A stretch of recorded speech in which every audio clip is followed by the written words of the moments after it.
fellow Americans.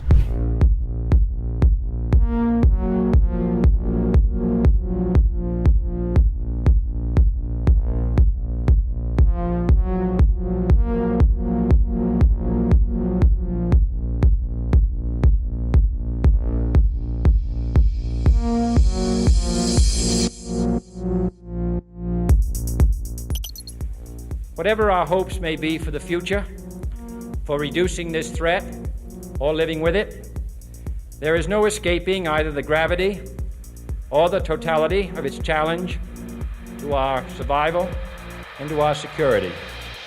A challenge that confronts us in unaccustomed ways in every sphere of human activity.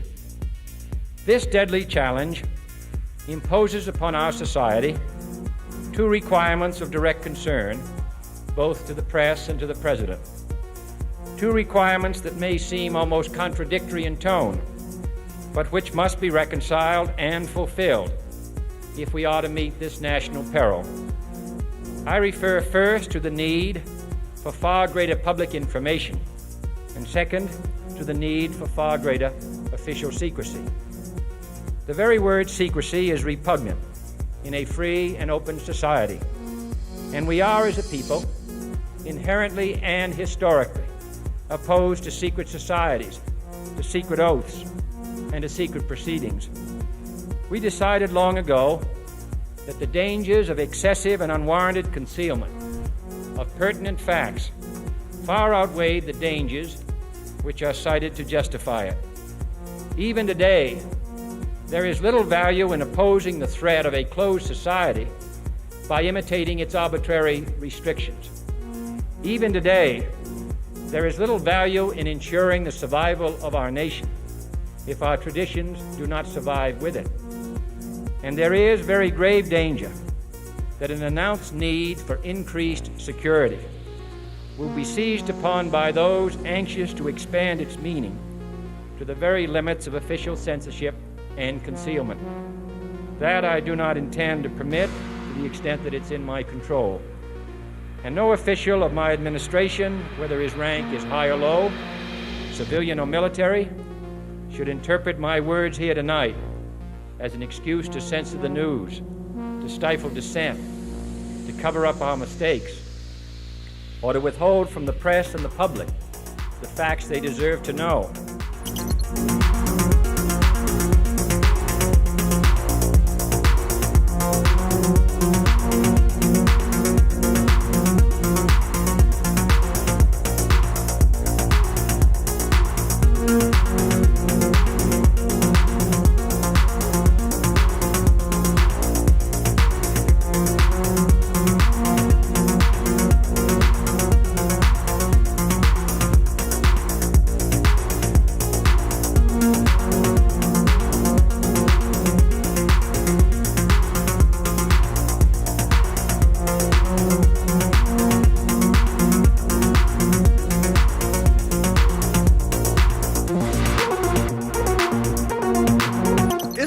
A functioning democracy? Well, let's have a look at it. It costs $2 billion to become president. They have 25% of the total prisoners in the world. They spend over $800 billion a year on arms, which is more than most of the world put together. They've been at war for 250 years since their state was formed 275 years ago. But they can't afford universal health care. They can't afford the 1.7 trillion debt forgiveness for students. They can't afford a program for the 17 million children that go to bed hungry. Is this a functioning democracy? What's your idea of a democracy?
would know this this is a bit of an aside, but in terms of how you think about problem sets, when I was a cadet, what's the cadet motto at West Point?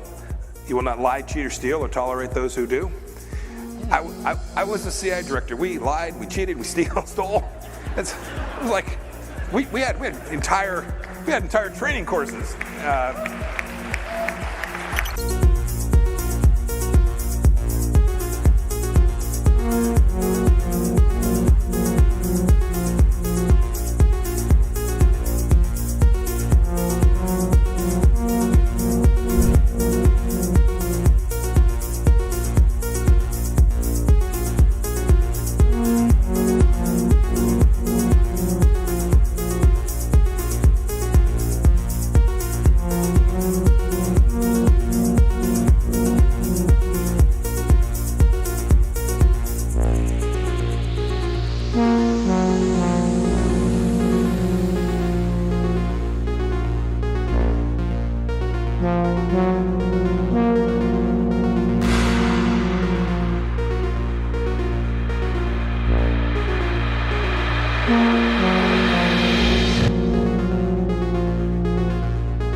It would have been more appropriate for Mr. Trudeau, Prime Minister of Canada, to address this House according to Article 144, an article which was specifically designed to debate violations of human rights, democracy, and the rule of law, which is clearly the case with Mr. Trudeau. Then again, a Prime Minister who openly admires the Chinese basic dictatorship, who tramples on fundamental rights by persecuting and criminalizing his own citizens as terrorists just because they dared to stand up to his perverted concept of democracy, should not be allowed to speak in this House at all. Mr. Trudeau, you are a disgrace for any democracy. Please spare us your presence. Thank you.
become involved when disinformation poses a threat to the security of our country.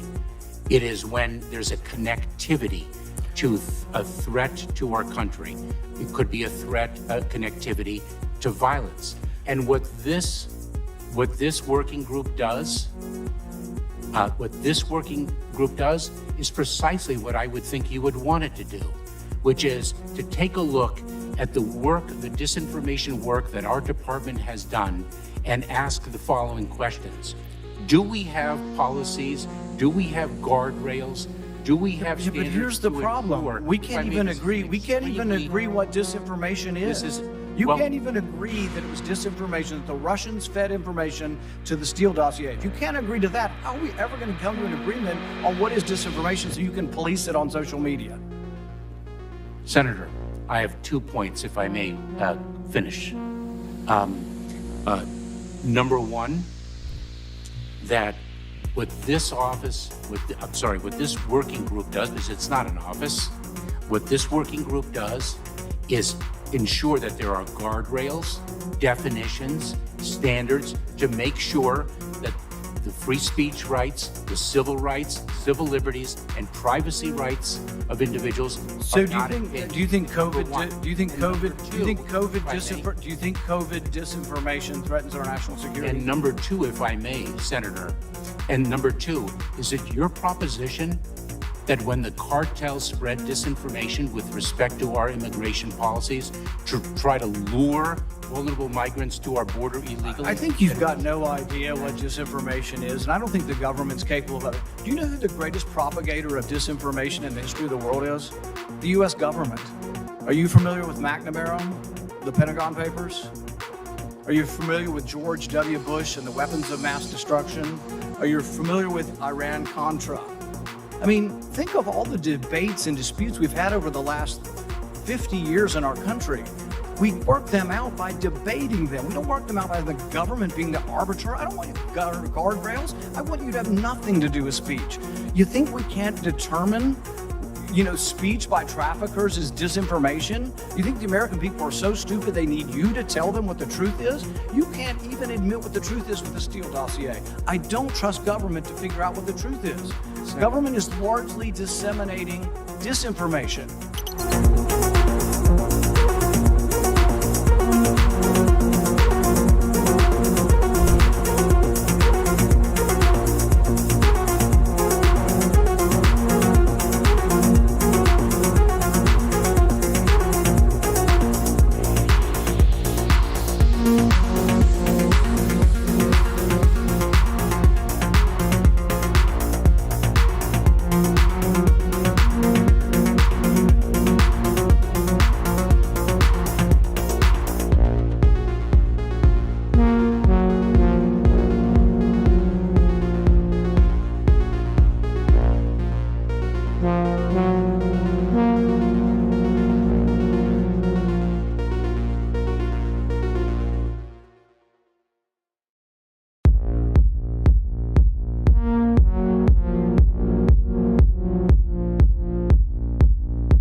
Rationality belongs to the cool observers, but because of the stupidity of the average man, he follows not reason but faith, and the naive faith of the proletarian requires necessary illusion and emotionally potent oversimplifications, which have to be provided by myth makers to keep the ordinary person on the right course.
Colleagues, but the answer to war is not more war, it's peace. And peace isn't delivered by the barrel of a gun, it's delivered by diplomacy, by dialogue. You can wish away your continent's history, but we share a continent with Russia. We will sit down with Russia. There will be a negotiated peace, and this organisation should be promoting it earlier rather than delaying it and making sure that more Ukrainians die. Your feigning of sympathy rings hollow. It makes me sick, to be honest with you.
We had a good discussion on ensuring global energy security and adequate oil supplies to support global economic growth, and that will begin shortly.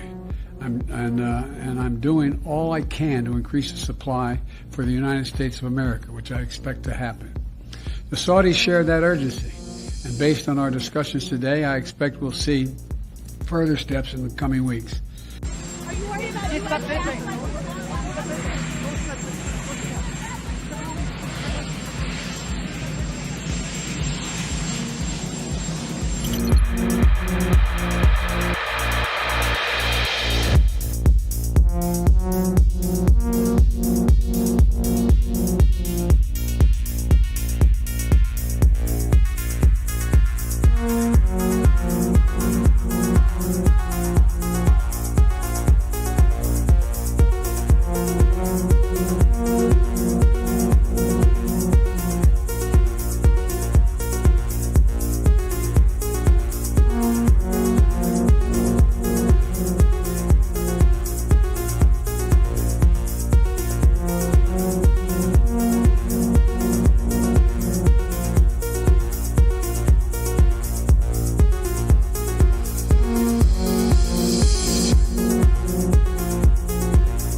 one of the four principal functions of the CIA is to gather intelligence and ideally forward it to the president, the users of information, the policymakers, as they say.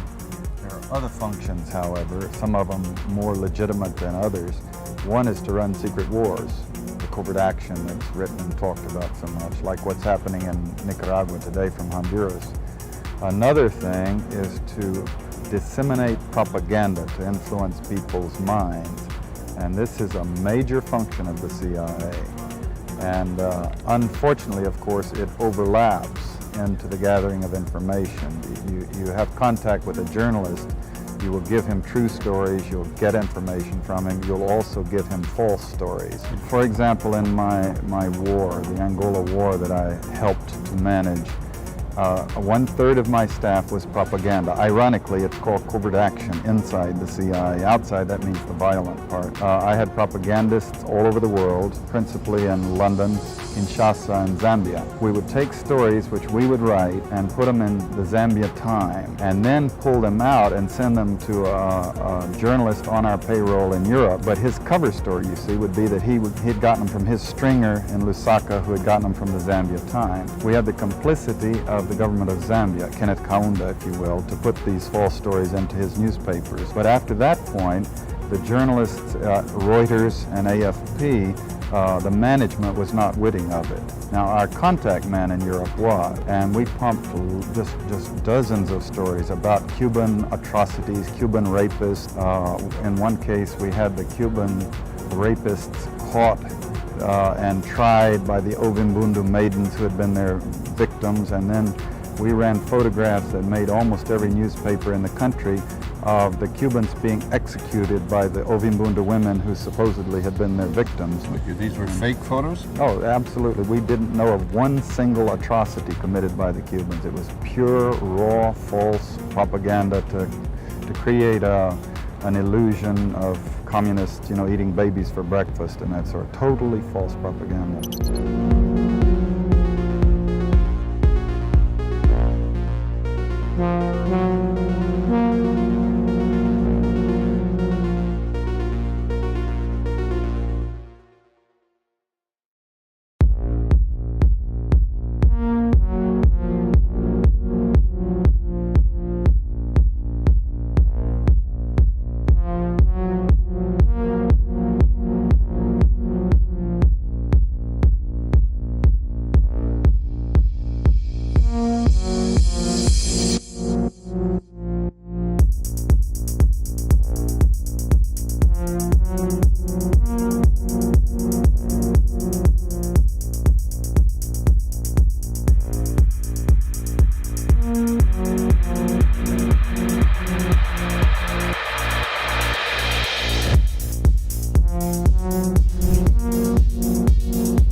I can no longer remain in today's Democratic Party that's under the complete control of an elitist cabal of warmongers who are driven by cowardly wokeness, who divide us by racializing every issue and stoking anti-white racism, who actively work to undermine our God-given freedoms that are enshrined in our Constitution, who are hostile to people of faith and spirituality, who demonize the police but protect criminals at the expense of law-abiding Americans, who believe in open borders, who weaponize the national security state to go after their political opponents, and above all, who are dragging us ever closer to nuclear war.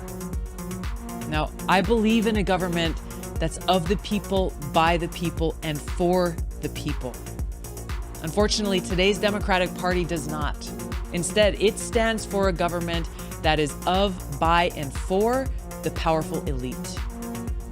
Now, I'm calling on my fellow common sense, independent-minded Democrats to join me in leaving the Democratic Party. If you can no longer stomach the direction that the so-called woke Democratic Party ideologues are taking our country, then I invite you to join me.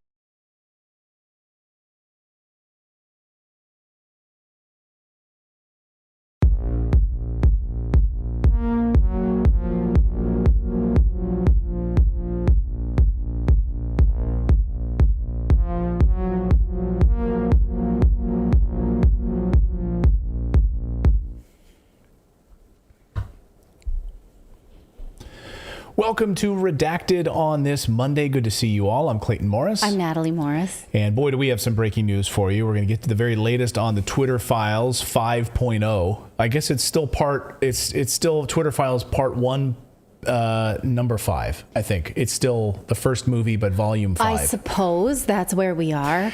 Yeah. It started to feel like we're in the midst of a real thing. Like, I don't know, like a classroom assignment. Yeah, sorry, we're getting double feedback here. I'm hearing myself. Yeah, same.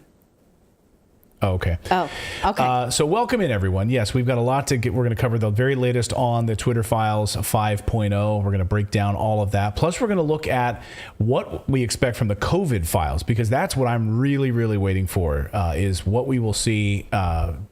Elon Musk sort of tweeting out or teasing the idea that we could see a prosecution of Dr. Fauci, saying his pronouns are prosecute and Fauci. It does seem axiomatic, as if one thing grew out of another. It may feel to us like we've been through a lot, like COVID, Trump, January 6th, and then misinformation. But these files are putting it together to make it feel like it is really a part of the same thing. And that's, I think, what's making me feel, I don't feel triumphant at all about it. I feel scared.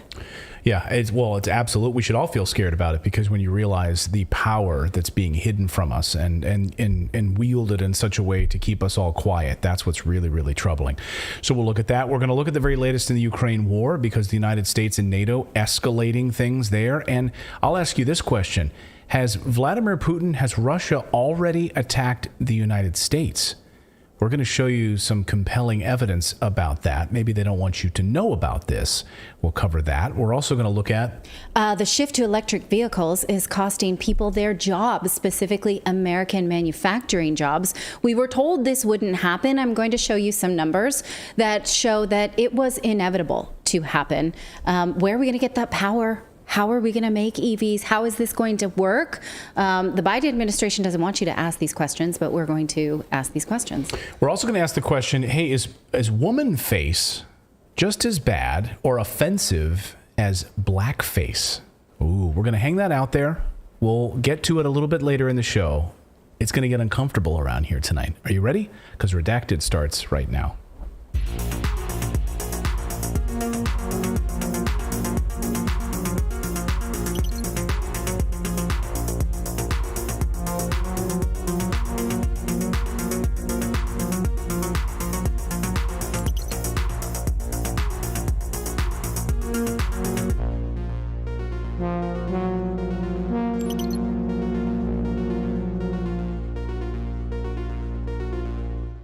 Welcome in. We're going to get to the Twitter files in just a moment. We're going to go through all the details of that. First, a big thanks to our friend George Galloway over at the Mother of All talk shows. George Galloway was kind enough to have Natalie and I on as guests last night, and we had a great time. And just talking with George was just as enjoyable as you could possibly imagine. Just a delightful human being holding truth to power, and just a sweet, sweet man. So our thanks to George for having us on the show last night. You may recognize George, of course, from our show Open, where he, of course, takes a member of Parliament to task for her involvement, of course, in killing 1 million people in Iraq.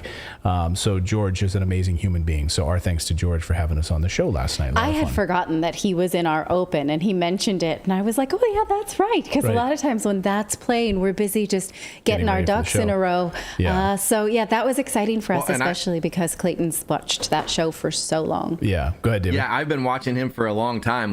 He's one of the guys that was on RT a lot, and I was like, holy cow, I really like this guy. He wears the hat, like he looks good. He's just, I just love that guy. Yeah, he's so great. So we've got to, we have a lot to unpack tonight. So before we get there, we want to mention, just as a piece of housekeeping, we do have a daily newsletter, and it's very, very important in these times of being deplatformed and censored. It's a way for us to stay connected with you. I mean, we've been blocked on YouTube a number of times, and when you sign up for our daily newsletter, we're able to send you an email and say, hey guys, here's what happened to us. But beyond that, we don't use it for that reason. We have a great newsletter that we publish every day, Monday through Friday. So if you just sign up, you get a great inbox newsletter first thing in the morning, where we cover some of the big stories of the day. We bring you updates, but in the off chance that we have to tell you what happened to us on YouTube or some other platform, we can inform you of it there. And we may actually have some news tomorrow about all of these internet services going down. I don't know how many of you are watching right now, but there's all sorts of internet outages happening as we speak. And I think it might be tied to some sort of Amazon Web Services down, because we were just streaming. We had a Parsec issue. We had a Twitter issue. There's a whole lot of internet issues happening. So please, be aware of that. Also, we've had a lot of power outages. So we had power outages here. David, Philip, you guys had multiple power outages, transformers exploding, dogs and cats living together. So if we suddenly go black, wait a second, and we'll hopefully pizza. I know what's going on around here. It's kind of crazy. David, did you get a new puppy? I did. Yes, it's a little cute Pomeranian Shiba Inu mix, and she is so adorable. Cute. What's her name? Yeah, we haven't named her yet. So we've been kind of going back and forth. We want a Z name. We've been leaning towards Zelda, but we're not sure. So can we say then a girl has no name? Girl has no name. Yes. A girl has no name. I voted for Seamus, which is of course Metroid. That was my vote.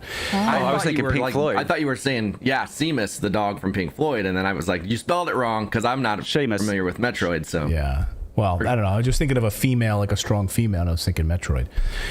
Anyway, all right. We've got a lot of news to get to. The pleasantries are out of the way. So the rundown up on the screen shows us that we're going to start with the Twitter Files 5.0, and those just dropped a short time ago. But I want to start with Elon Musk's tweet in all of this. So Elon tweeting to kind of kick this off. Barry Weiss picking up the ball on this, but he tweets this. Under pressure from hundreds of activist employees, Twitter deplatforms Trump, a sitting U.S. president, even though they themselves acknowledge that he didn't violate the rules. That was the tweet that he published just a short time ago. Under pressure from hundreds of activist employees, Twitter deplatforms Trump, a sitting U.S. president, even though they themselves acknowledge that he didn't violate the rules. And then here, of course, starts the Twitter thread.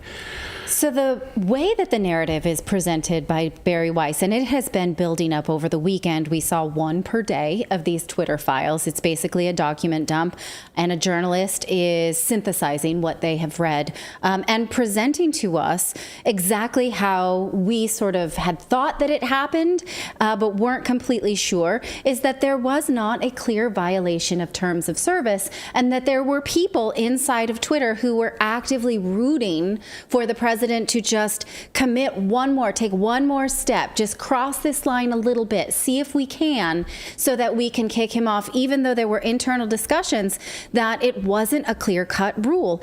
In this instance, in this thread, Barry Weiss presents leaders. Should we go through them? You want to do one by one? Sure, let's do it. We're going to start hitting them here. So let's go. So here we go.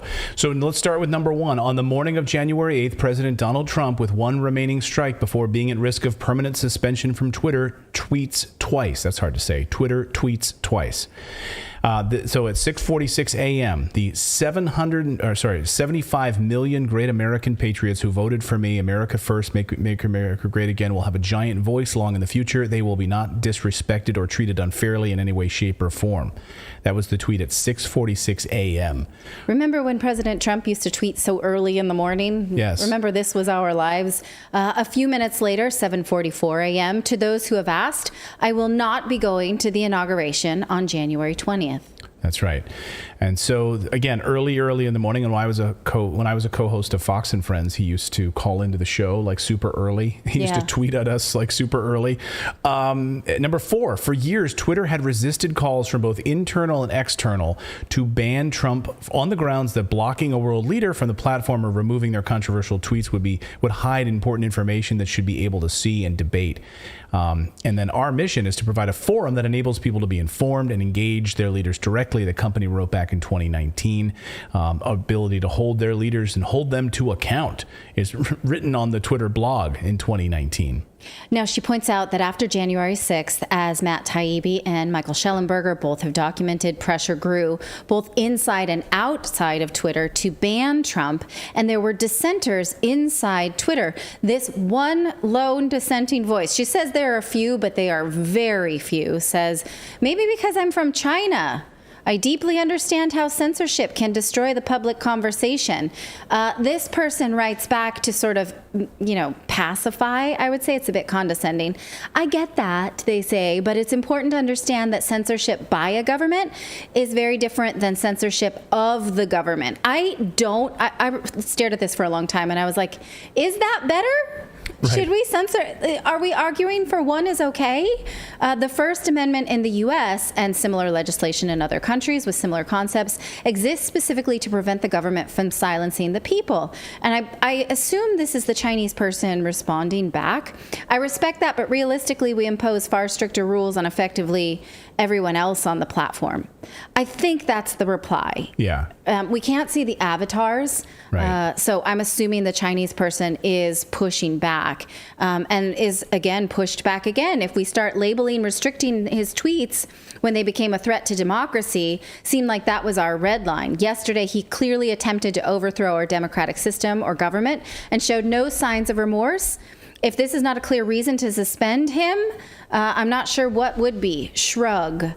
Okay, again, but these are feelings, right? These are how people are feeling. They're not quoting policy.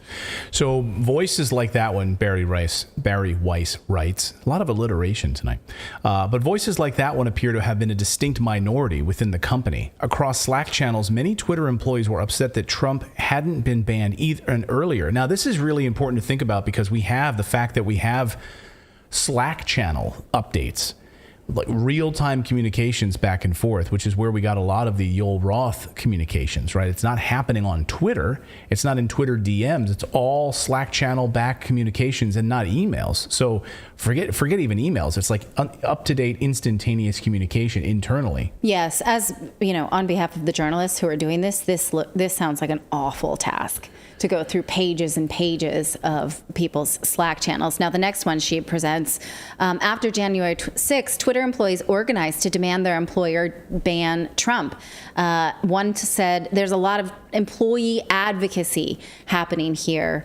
It's just, like, hey, if we banned Alex Jones, forget your rifles, then he exceeded this standard. This is what we all want. It very much was, this is what is the opinion of people working at Twitter. I don't think we need to read through this one. No. I mean, it's a lot of like bending over backwards. It's a lot of like bending over backwards, like to sort of massage a policy. Like, well, we got to fight, like basically under the terms of service, like Trump didn't violate the terms of service. So we've got to like figure out a way to like massage things publicly to make it seem like he did. Right. I mean, there's I feel like they always...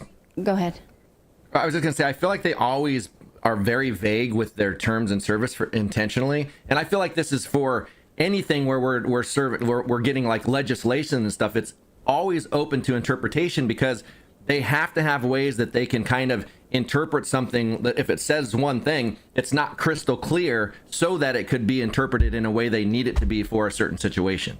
Yes. But it's clear that they don't even have the linchpin in this policy in order to hang him on, and they're looking for it based on emotion. This is the thing that's bothered me so much of watching the reactions to this online, is that people are reacting based on what they want to feel, and they want to feel that banning Trump was valid because they didn't like Trump, which is it's a valid emotion. He wasn't likable by a lot of people. Sure, that's fine, but they can't separate how they want to feel validated from the clear wrong that's happening here, which is that there's a cabal of people with a lot of power making decisions for everybody that makes policy, and they are in fact influenced by government agencies like the Justice Department. That should feel wrong to everybody, and the sort of gumbying that I've seen from people on the left who only want to feel validated on their hate of Trump is making them look away from this, which threatens all of us. And that's why I feel so just terrified.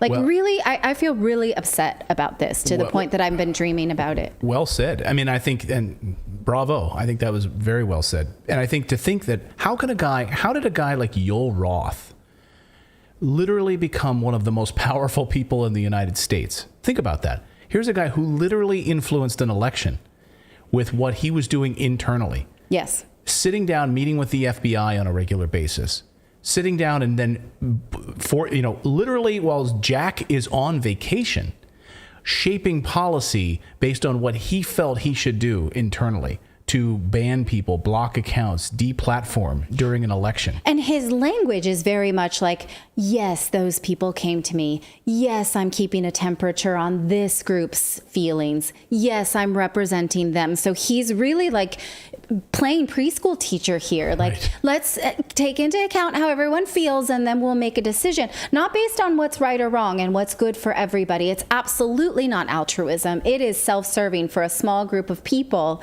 And it feels to me this is the language of people who are drunk on their own power. Yeah, because you can see it in some of the emails. Oh, sorry, David. I'll just finish this thought. Yeah. You know, in these emails that he has about, or these Slack messages that Yoel Roth has with coworkers, where he's saying, you go through all these things and you just realize, like, well, these guys are so full of themselves, absolutely so full of themselves. And he's like, oh, it's such a busy day because I've got to go meet with Apple, and then I have to go meet with the FBI, so I might not be able to get back to you. And his like Slack message response from somebody is like, oh, that sounds like a crazy day. Well, don't worry about it. I got the meeting. I'll let you know if anything comes up. He's like, I know it's crazy. These are very important. I'm such an important person. I got to meet with Apple, then I got to sit down with the FBI again for our weekly meeting. Yeah. Like, oh, you're people who talk like that. This is just like my own personal opinion, but people who talk about themselves so self-importantly and busy, I want them to spend an afternoon with 2-year-olds. That's just, that's how I feel about that kind of language. David, go ahead, sir. Well, I was gonna say, like, the left pretends that they care so much about elections. They're like, we got to do everything we can to get every vote counted, minorities, all this other stuff.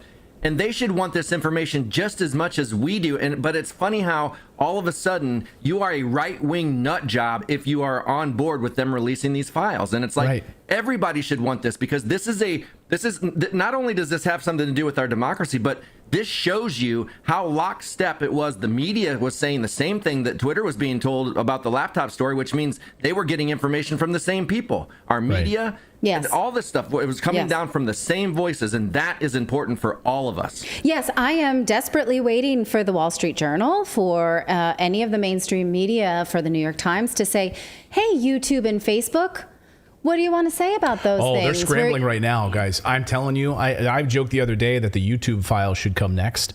We're not going to see that. But Alphabet. But should somebody be asked? Why is nobody asking? Well, there are members of Congress are about to ask and hold one. At least Kevin McCarthy says this. We'll see if he actually does this. Hauls members of Google, YouTube, Facebook in front of Congress and demands to know, was there any collusion? Do you have members of the FBI, the CIA sitting on your staff, former members of the CIA? What were you being fed from the Department of Homeland Security? Because now we know that the DHS was incredibly involved in this. So Twitter is just the tip of the iceberg. And why is Google, like Google is quiet right now. Google, like YouTube, you know, they're probably sitting back saying, wait a second, we probably want to rethink our policy on banning people and banning accounts. Like I just would wish to be a fly on the frickin' wall inside of Google headquarters right now. Right. And are they erasing things right now? Because they're thinking like, what if somebody came and saw these back channel communications about these decisions? Of Absolutely. Course. Come on. Does anyone for a second not think right now that the executives at Google are not deleting shit? Yes, they are setting shit on fire as we speak. I mean, I absolutely believe that. And by the way, if there's anyone at Google or YouTube that wants to reach out to Redacted, we are a news channel. Please reach out to us. We would love to hear your story. Facebook, same. Facebook as well. Yeah. We would love to hear from any former employees. I'm not going to say anything, but I'm collecting stuff. I would love to hear from you. So please send it to me. I would love to cover it here on Redacted.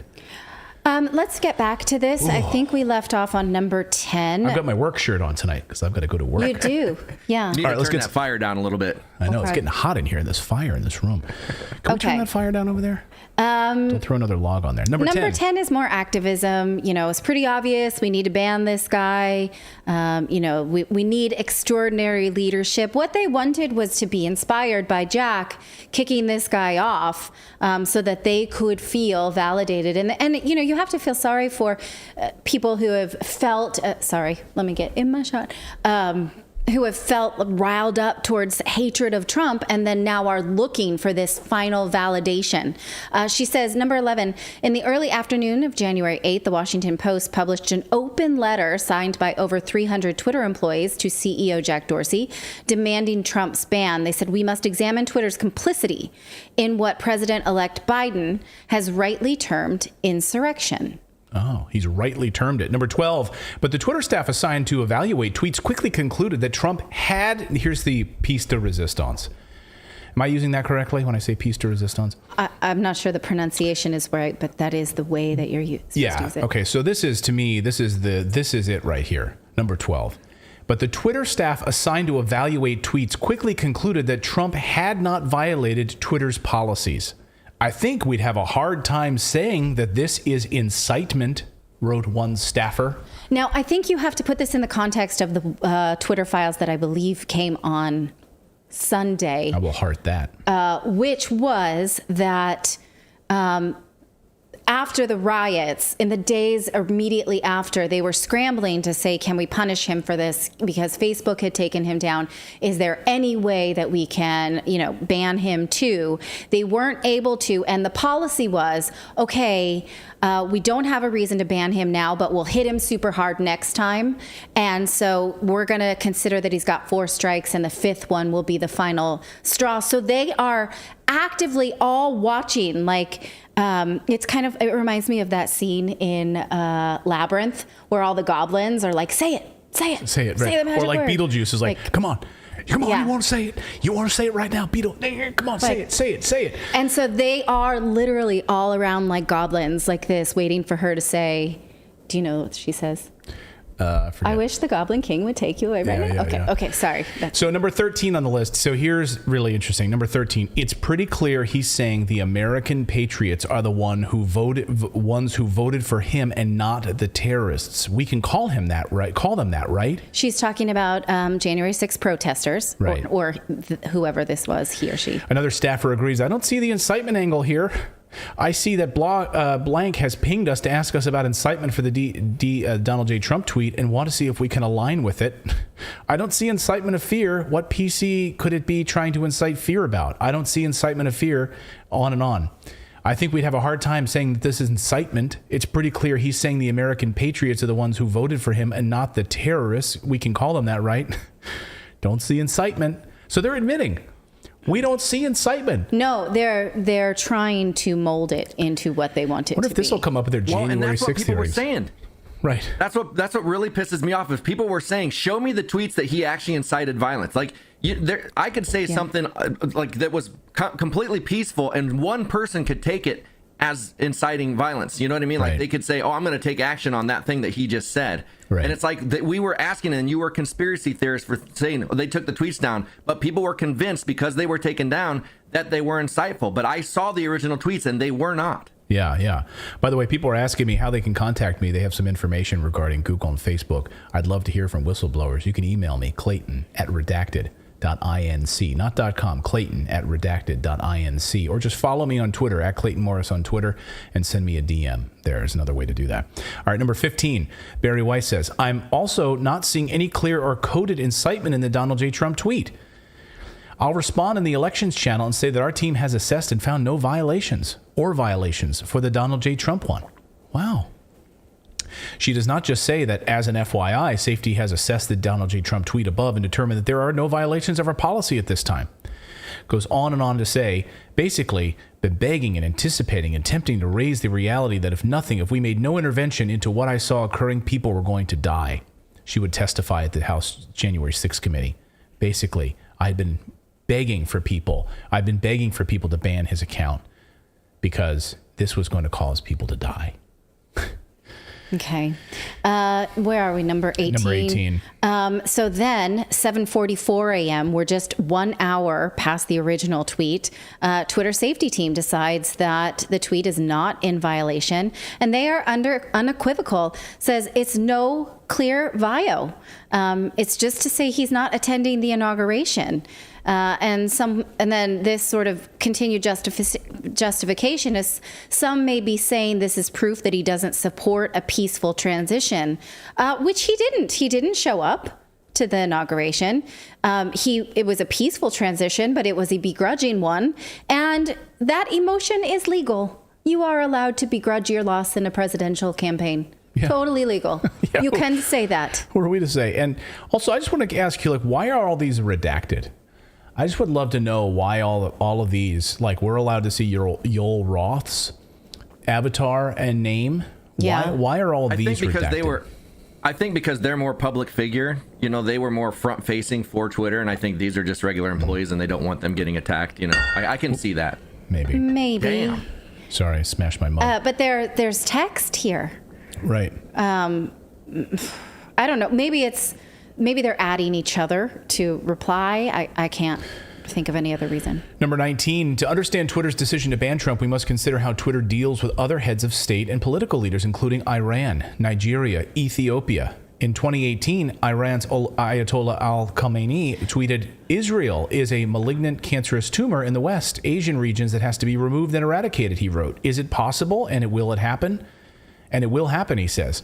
Okay, the next ones I think we shouldn't show. Okay. Just because let's not put number 21 up. I will summarize it. In 2020, former Malaysian Prime Minister said there was a right for Muslims to actually go out and harm French people. Twitter did delete this tweet for glorifying violence, but he remains on the platform. The tweet can still be found on the Wayback Machine, but that Prime Minister was not booted. The 22, Muhammad Buhari, the president of Nigeria, incited violence against pro-Biafra groups, said those of us in the fields for 30 months who went through the war will treat them in the language that they understand, which means violence. They were asking for violence.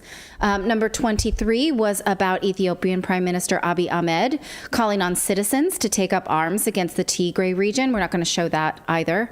And then in February 2021, Prime Minister Narendra Modi's government threatened to arrest Twitter employees in India and to harm them for up to and incarcerate them for up to 7 years after they restored hundreds of accounts that had been critical of them, and Twitter did not ban Modi. Now, those are obvious examples of inciting to violence or threatening to violence or alluding to violence. It's not, we're not parsing words here. They said it. They said it. Yeah, Barry Weiss, number 25. Now we can show this. But Twitter executives, we didn't want to put those up on the screen because it's calling for violence, and we didn't want to be guilty of calling for violence on our show. So that's why. And you can find it on Twitter, but we have rules on the platforms that we're on. So we don't think that you're going to on Twitter and Rumble and YouTube. Like, you can't call for violence, so we can't do that on our show either. But Twitter executives did not ban Trump, even though key staffers said that Trump had not incited violence, not even in a coded way. Less than 90 minutes after Twitter employees had determined that Trump's tweets were not in violation of Twitter policy, Vagina God, Twitter's head of legal policy and trust, asked whether it could in fact be coded incitement to further violence. See, they don't redact her. Yeah. We know that. We know her. And she's saying, well, maybe we can interpret that this is coded as incitement. If anybody has any context or insight, please, I'm all ears. So she's not even completely convinced of this. She's asking for people to validate this. She's like, for instance, the term American patriots, they will not be disrespected. She's like, this is an interesting, can we say that American patriots is somehow a call to arms? Like the actual group itself? Yeah, and then she goes on to say things escalate from there. Members of the team that came to view him as a leader of a terrorist group responsible for violence, deaths comparable to the Christchurch shooter or Hitler on that basis, and totality of his tweets, he should be deplatformed. So now it's like the swarming of the Twitterati. Like all of these people on Twitter, like, yeah, well, that one might not have. Okay, but all of the stuff that he said, he's like Hitler. That's literally what they said. So they come to him and basically compare him to the Christchurch shooter and on and on. So then it goes on from there. 2 hours later, Twitter executives host a 30-minute all-staff meeting. Dorsey, Vijaya God, answers staff questions as to why Trump wasn't banned yet, but they make some employees angrier. So they are kind of holding out, and it seems like Jack specifically was holding out on this. Who knows? We'll see like the totality of Jack in all of this. Multiple Twitter employees have quoted the banality of evil, suggesting that people implementing our policies are like Nazis following orders. Okay. I mean, that's very self-referencing. I would like to point out that you can make that comparison to anybody following orders. If somebody's like, hey, go do that thing, and somebody's like, yeah, no problem, boss. They're like, dude, you're just like a Nazi for following orders. That's not really it's just too easy of a comparison. So let's stop comparing people to that. Yeah. Yes. Yeah. Again, here we see from Yoel Roth, and he's sort of, again, collating attitudes of people who are talking to him, which just makes me wonder, like, what's that guy's day like? Just always on having chats on Slacks. That's all he does, yeah. And he's like, yeah, certainly a lot of people who are close to this decisions would feel safe, engaging here. It's a lot of like, are we gonna have meaningful engagement? Just so used to throwing around these terms to get what you want. So 1 hour later, how fragile are these people? These people are so fragile because it's like after this all happened and Trump was removed, they said they were like walking around and comforting people who were crying at their desks and stuff like that. It's like, what? Like his tweets, like, are you that fragile that a tweet is gonna like upset you that much? Yes. Maybe. It's called snowflakes. Snowflakes are delicate. Barry Weiss says, 1 hour later, Twitter announces Trump's permanent suspension due to the risk of further incitement of violence. Risk of further incitement of violence. And remember, they couldn't point out what was the incitement of violence. So now risk of. Many at Twitter were ecstatic. Team Donald Trump is suspended. Piece of history. I feel like this is a piece of history. Oh my God, this is amazing. And big props to whoever in trust and safety is sitting there with a whack-a-moling these Trump accounts. Big props and so they're all like, because a lot of like fake accounts then popped up and tried to, Yes. By the next day, employees expressed. You just passed over it. Said Donald Trump Jr.'s account needs to be like scrolled down. That's right. Yeah. That's right. So let's get the rest of the family. Right. Yeah. And this is mafia. Now, here is where the drink of power starts to intoxicate. is this next day, Twitter employees say, that was great, we did this. Now let's turn our attention to COVID. Now let's turn our attention to medical misinformation. It seems like a broader category of harmful content. We've laid a lot of groundwork for policy and product behavior through our work on COVID and the election, the misinfo policy team, along with folks in health experience, blah, blah, blah, blah, blah. Now we're focused, they say, on getting to a place of improved maturity and how our policies are actualized. And we have more to share on this soon. Yay! Exclamation point. I wonder if that's Fauci's daughter that wrote that one. Good question. Hey, Dad. Hey, Dad, I got some great news for you. I mean, you can see by the next one we're about to show you, it says, for the longest time, someone says Twitter's stance wasn't that we are not the arbiter of truth, which this person says didn't give me warm, fuzzy feelings. They wanted to feel, I guess, the opposite, in control of truth. That said, my dad's a doctor. I'm going to read this the way I say it. My dad's a doctor, and medical misinformation is a really hard topic. Sorry, I'm making fun, but it just seems like. So even for COVID-19, we only covered a narrow category of misinformation. For example, so this is something they're saying, should we edit this? This type of tweet is take vitamin C, vitamin D, elderberry, and xylitol with GSC daily to reduce COVID-19 risk. Is that good information, or should we get involved in that, right? Should we?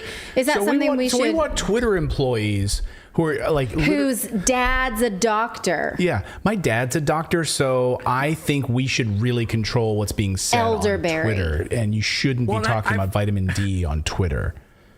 I have said the same thing about YouTube. It's like when they have something that says it's looked at by a real person, right? Do they have medical doctors sitting there waiting for anything that's COVID related to be like, let me cross-check this with all of the science in 10 minutes? Because that's how long it took them to review ours. Yeah, when we got deplatformed for covering the Pfizer's documents, right? Pfizer releases their documents. We read them verbatim on air and get blocked and for misinformation. And then when we appealed it to YouTube, they said, well, we manually checked it. They checked it within like 5 or 6 minutes. And they're like, no, appeal rejected. Oh, yeah. So this is Pfizer's documents. But is this the proximity to medical information that we're using? Is my dad's a doctor? So then I will start to ask pertinent questions. I went to the doctor today. Right. Now you're an expert. So then I can Twitter. tell you whether or not you should talk about elderberry. I had a mole checked. Does that count? Now I'm a medical expert. Someone else checked a mole. So then later on, a Twitter COO, Parag Agrawal, who later would succeed Dorsey as the CEO, did say a few of us should brainstorm the ripple effects. And when someone says, what does that mean? He's like, I don't know. He's like, a few of us should brainstorm the ripple effects and potential fragmentation of public conversation. Like, he says this might not be sustainable for us to now start to basically curate content. And he's like, what are you suggesting? Not sure. But a few of us on staff maybe have a start. It's a good, this is a great point, a great time to point out that Parag Agrawal was a total puppet mouthpiece, right? Put in there for no other reason other than to just get out of the way of all of these other people. I mean, literally, so they could push these agendas through. He was nothing but a piece of white paper milquetoast. That's exactly what he is, and I've heard that from multiple people. Okay. So he was not meant to be anything, not even a speed bump. So you can see that from that message there. Number 38, outside the United States, Twitter's decision to ban Trump raised alarms, including the French President Emmanuel Macron, German Prime Minister Angela Merkel, Mexico's President Manuel Lopez Obrador. All of these world leaders are like, this doesn't seem right. Macron told an audience he didn't want to live in a democracy where the key decisions were made by private players. I want it to be decided by a law voted by your representative or by regulation, governance, democratically discussed, approved by democratic leaders. Okay, he says that, but then he went along with COVID lockdowns without any of this democracy. Right, he said this publicly behind closed doors. He was absolutely for the exact same sort of draconian things. Absolutely. Sure. Merkel's spokesperson called Twitter's decision to ban Trump from its platform problematic and added that freedom of opinion was elementary significance, is of elementary significance. On and on it goes. And then ultimately, the concerns about Twitter's efforts to censor news about Hunter Biden's laptop, blacklist disfavored views, and ban a president aren't about the past choices of executives in a social media company. They're about the power of a handful of people at a private company to influence the public discourse and democracy. But I kind of disagree with Barry Weiss on that point, because it was not just a few powerful people at a private company.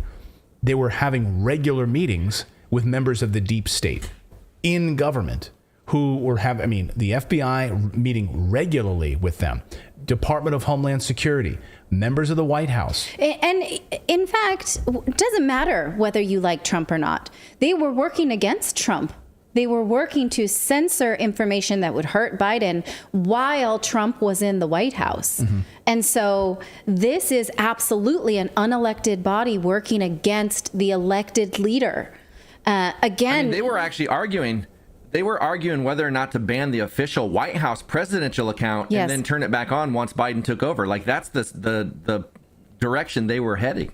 Yes. Yeah, exactly. Yeah. And you could see that they were wielding this power, much like a 1-2 punch. It's like, we don't like what the tone is. We see this with James Woods. Is it James Wood or James Woods, the actor? I think it's Woods. Where they said, we didn't like this. We didn't like this. He did something we didn't like, but we can't action it at this point. So let's hit him hard next time. So again, they're watching you like the goblins. We don't like the overall tone of what you're saying, so we're going to find a way to hurt you. And I find that really terrifying.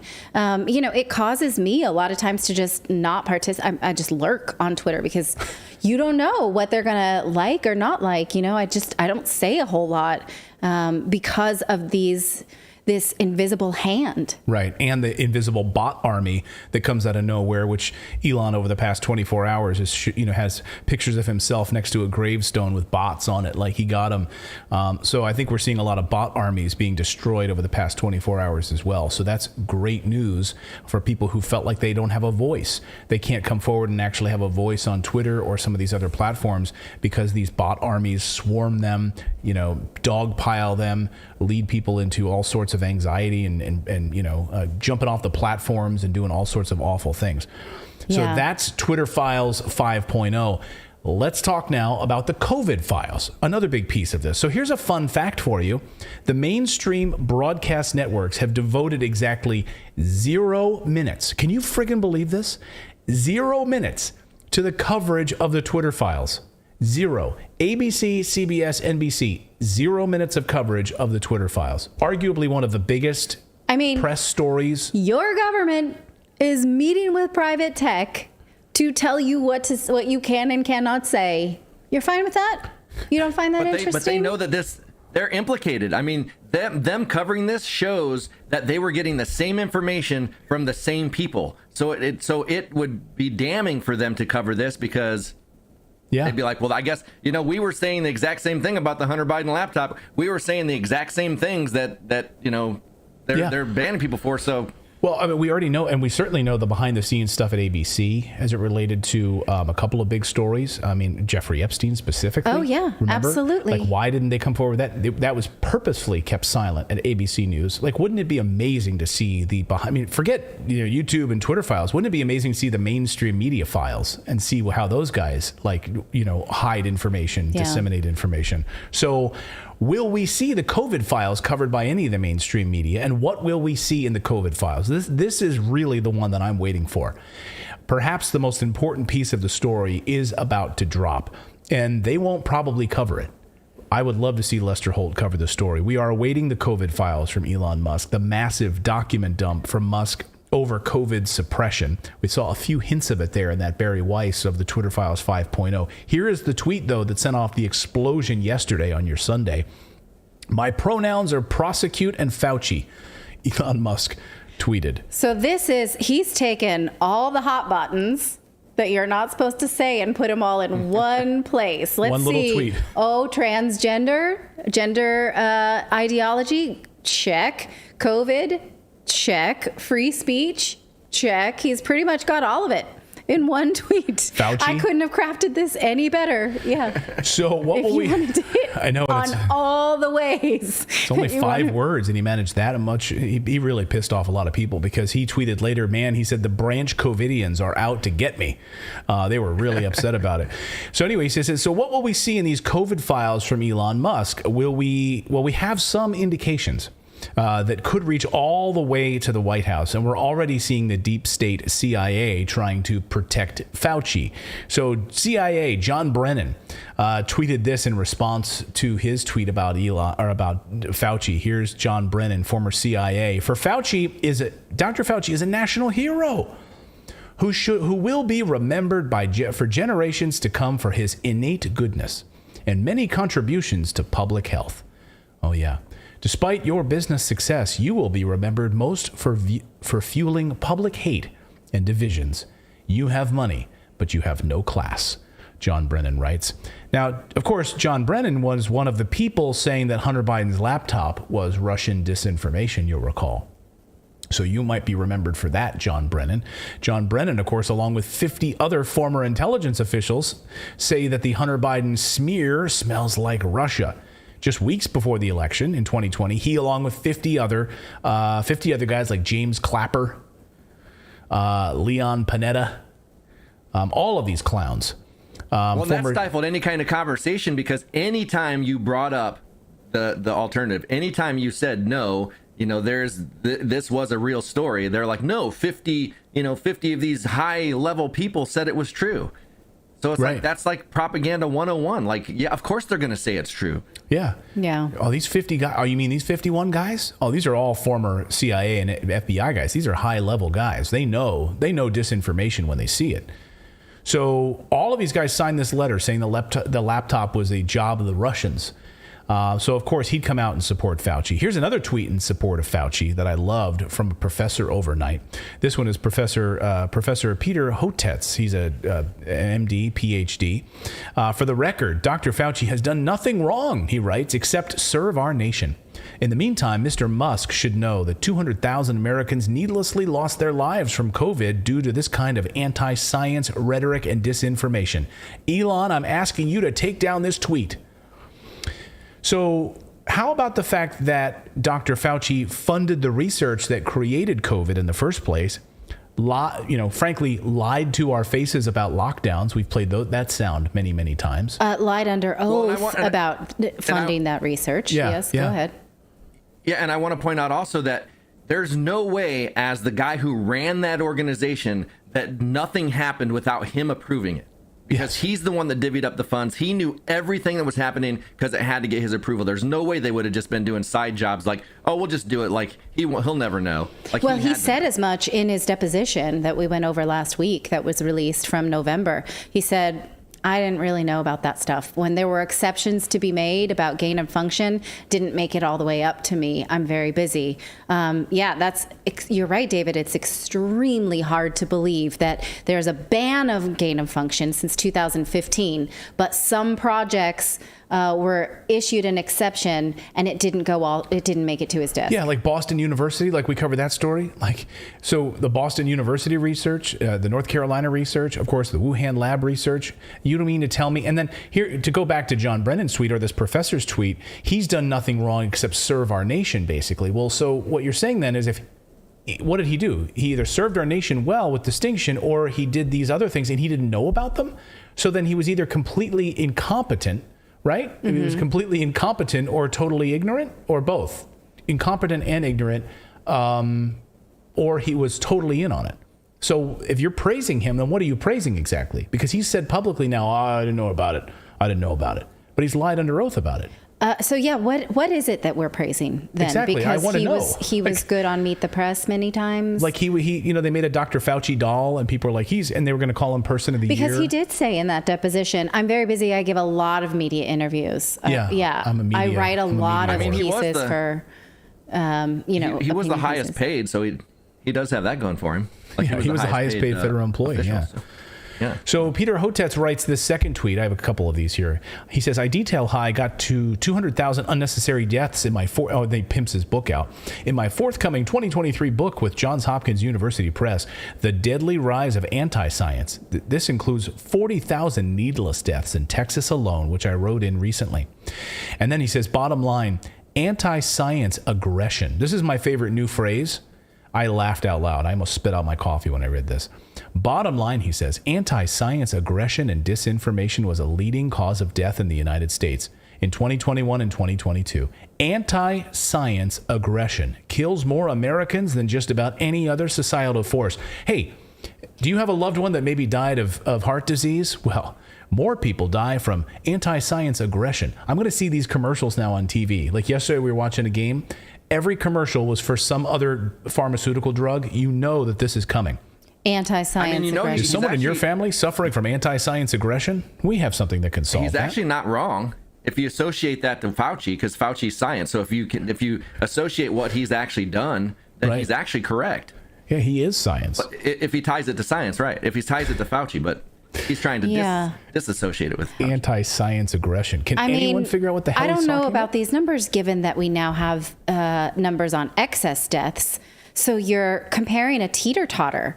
If you're saying that people died because of maybe not doing what he wanted you to do, which was take a COVID vaccine or lockdown, right, versus people who would have otherwise. But now we have excess deaths, which is tipping this needle way up past 40,000 in many places. So I can't wait to read his I book. don't know. All I got to say is, this guy, I'm going to read his anti-science aggression book, and if you bother me, I'm going to label you a microaggression. Okay, all right. If you pick on me. I'm just interested in these numbers because we are not enumerate here. I would love to have him on and Dr. Peter McCullough. We'll do a debate. Your anti-aggression, your anti-science aggression with Dr. Peter McCullough. Here's Rand Paul, Senator These people Rand Paul. would never agree to it. Could you imagine Rand Paul doing this? He tweeted this: Fauci's resignation should not prevent a full-throated investigation into the origins of the pandemic. He must be required to testify under oath regarding any discussions he participated in concerning the Wuhan lab leak. His policies destroyed lives. Oh, Senator, that's anti-science aggression coming out of you. I'd be careful about that. So just to set the record straight on Dr. Fauci's lies, this is a great mashup that was put together last night of those lies, of Dr. Fauci's lies. Just watch this. Grab your popcorn. I don't know how many times I can say it, Madam Chair. We did not fund gain-of-function research to be conducted in the Wuhan Institute of Virology. In our health lead, we now know that a bat coronavirus was enhanced in a lab. NIH and NIAID categorically has not funded gain-of-function research to be conducted in the Wuhan Institute. The National Institutes of Health acknowledged that it funded research of a virus that was studied at the Wuhan Institute of Virology. The experiment unexpectedly, we're told, made a bat coronavirus more contagious than the original naturally occurring one. Dr. Fauci, knowing that it is a crime to lie to Congress, do you wish to retract your statement of May 11th where you claimed that the NIH never funded gain-of-function research in Wuhan? Senator Paul, I have never lied before the Congress, and I do not retract that statement. A new letter raising questions about experiments in a Wuhan lab. Let me finish. You take an animal virus and you increase its transmissibility to humans. Right. You're saying that's not gain of function? Yeah, that is correct. And Senator Paul, you do not know what you are talking about, quite frankly. And I want to say that officially. You do not know what you are talking about. For years, the National Institutes of Health provided grant money to the EcoHealth Alliance Research Group, which conducted experiments with bat coronaviruses in Wuhan, China. And if anybody is lying here, Senator, it is you. That's where you are getting. Let me finish. We don't know. Well, wait a minute. It did come from the lab, but all the evidence is pointing that it came from the lab. And there will be responsibility for those who funded the lab, including yourself. National Institute of Health admitted this week that it funded controversial gain-of-function research using coronaviruses at a lab in China at the epicenter of the pandemic, contradicting claims from Dr. Anthony Fauci that American tax dollars never paid for that kind of research. I have not lied before Congress. I have never lied, certainly not before Congress. Case closed. Okay. Case closed. Now, can I point something? Sorry, I want to point something out real quick while it's still fresh in my mind. So something that Jake Tapper said, where he was doing his thing in that bit, where he says scientists unexpectedly made it more transmissible. They had to have expected that's what was happening, because that's how science works. You don't just like, hey guys, I've got a bag of DNA. Let's put it in this virus and see what happens. That's not really how it works. There's an anticipated outcome when you're dealing with science.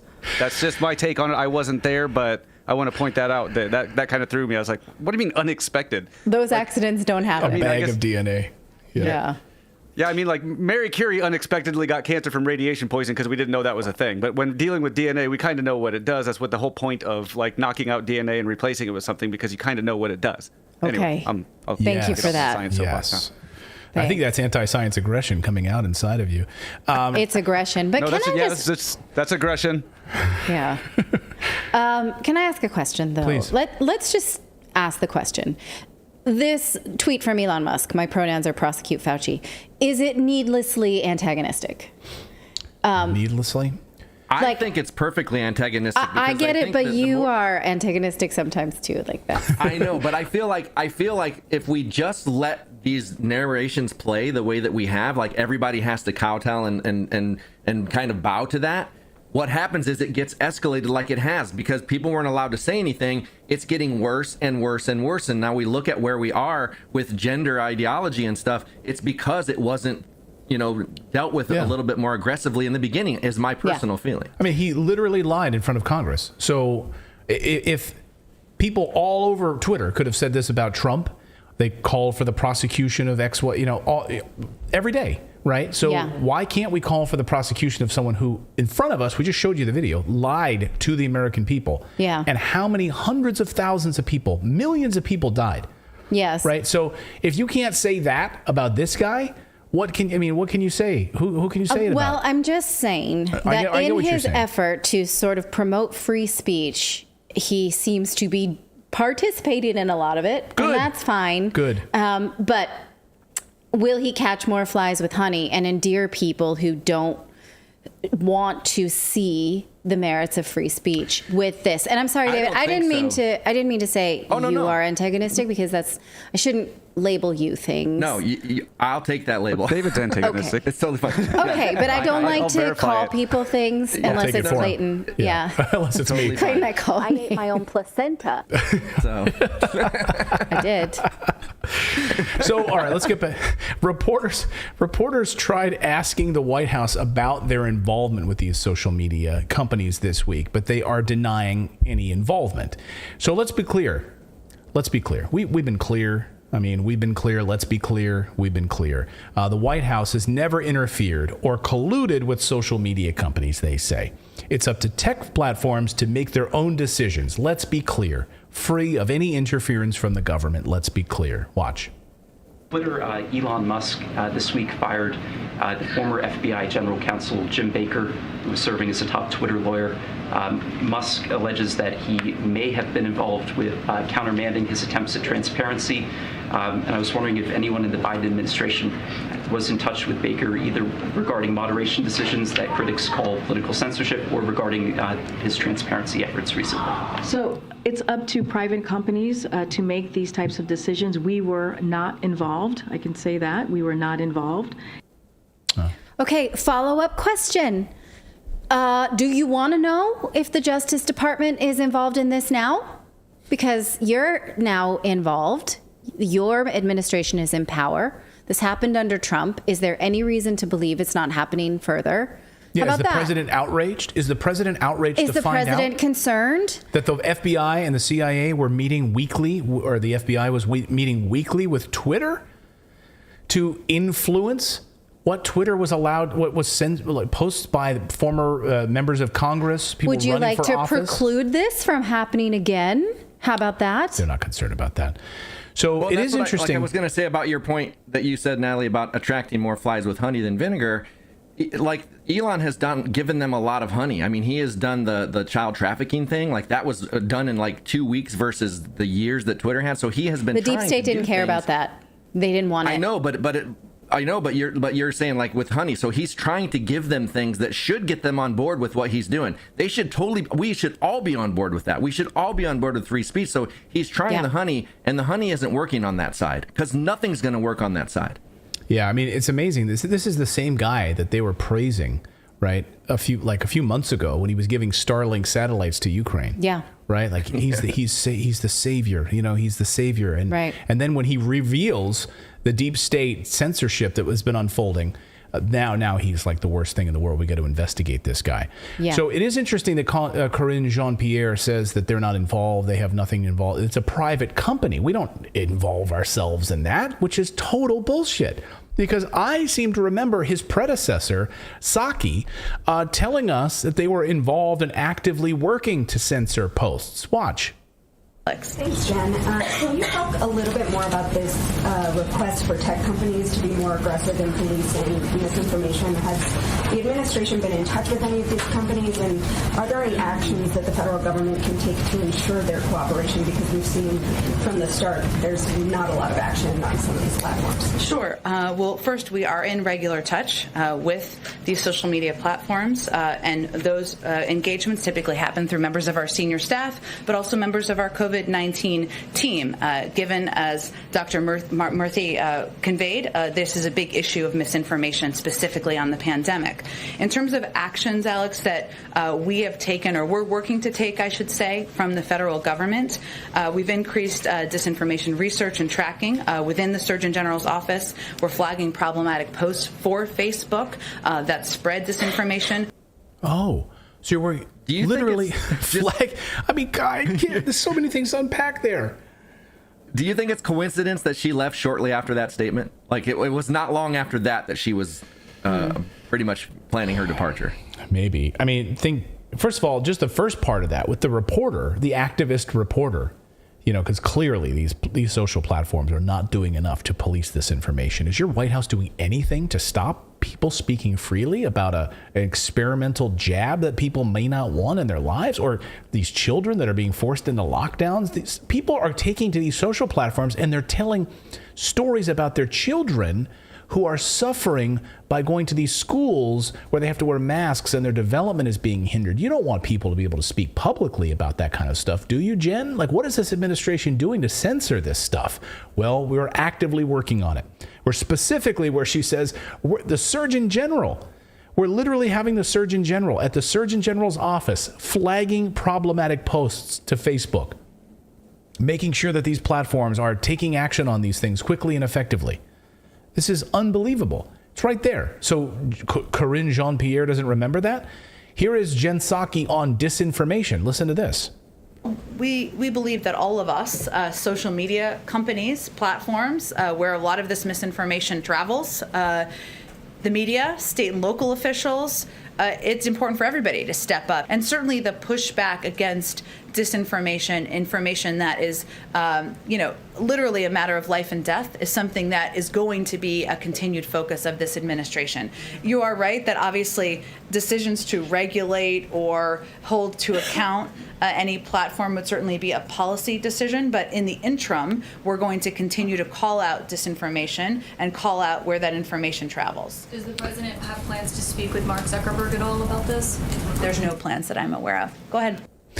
So we'll just round out this segment with this point. So Dr. Fauci was just speaking with Judy Woodruff. So Philip, if we can pull that soundbite up. So he was speaking with Judy Woodruff about this, and she was sort of giving him a post-mortem on his time and laying out the criticisms, basically, called him out for his lack of transparency on all of these topics, and watch his response, smug as ever. But another criticism is that you and other public health officials were not transparent enough at points along the way about what you knew and what you didn't know about COVID. Yeah, that's nonsense. That is total nonsense that we weren't transparent about it. What the public needed to know, and perhaps we could have done a better job, is that we were dealing with a dynamic, evolving situation. Yeah, you were totally transparent. Let us know your thoughts on that in the chat below. Thanks to the many tens of thousands of you watching right now. We've got a lot more news to get to. We're going to get to the latest on the Ukraine war because there's some really fascinating information. Has Vladimir Putin already attacked the United States? I'm going to throw this question out to you because we're going to show you some really interesting evidence on that side of it in just a moment. We're also going to look at, we're going to talk about the electric car scam and why so many people are out of a job as a result of it. Okay, but first we want to tell you about our friends over at Rocket Money. This is formerly known as Truebill. Now, are you wasting money on monthly subscriptions? It turns out about 80% of people have subscriptions that they forgot about. Maybe it's an unused Amazon Prime account or a Hulu account or maybe a magazine subscription or an app subscription. Well, that's where Rocket Money comes in, again, formerly known as Truebill. What they do is they scan your accounts for things that you may not use, and they ask you and they remind you of the fact that you are regularly spending money on these things so that you can decide, do you really want to? For instance, most Americans think they spend about $80 a month on subscriptions when the actual total is more like $200. Well, it's crazy. And that adds up. David and Philip both found when they signed up for this, like they signed up and found like a whole bunch of accounts you didn't even know you had. Am I right? Yeah, no, I was paying for something for well over a year, and I was like, oh my gosh, I totally forgot about that. Yeah, it's interesting because a lot of times maybe you don't balance your checkbook every month to the penny, like I still do, because I learned that from my dad when I was 12. But you could use a credit card, and a lot of people don't balance the credit card. Or you can have like a recurring subscription. You use the credit card. Yeah. I have no checkbook, so I'd not balanced the checkbook since I was like, I don't know, 20 something. But you balance your checking account, right? You don't balance a checkbook. You balance a checking account. No, he doesn't do that. I don't. I keep it up here. Okay. Yes, everybody, this is a good exercise, but I won't lecture you about finances at this point.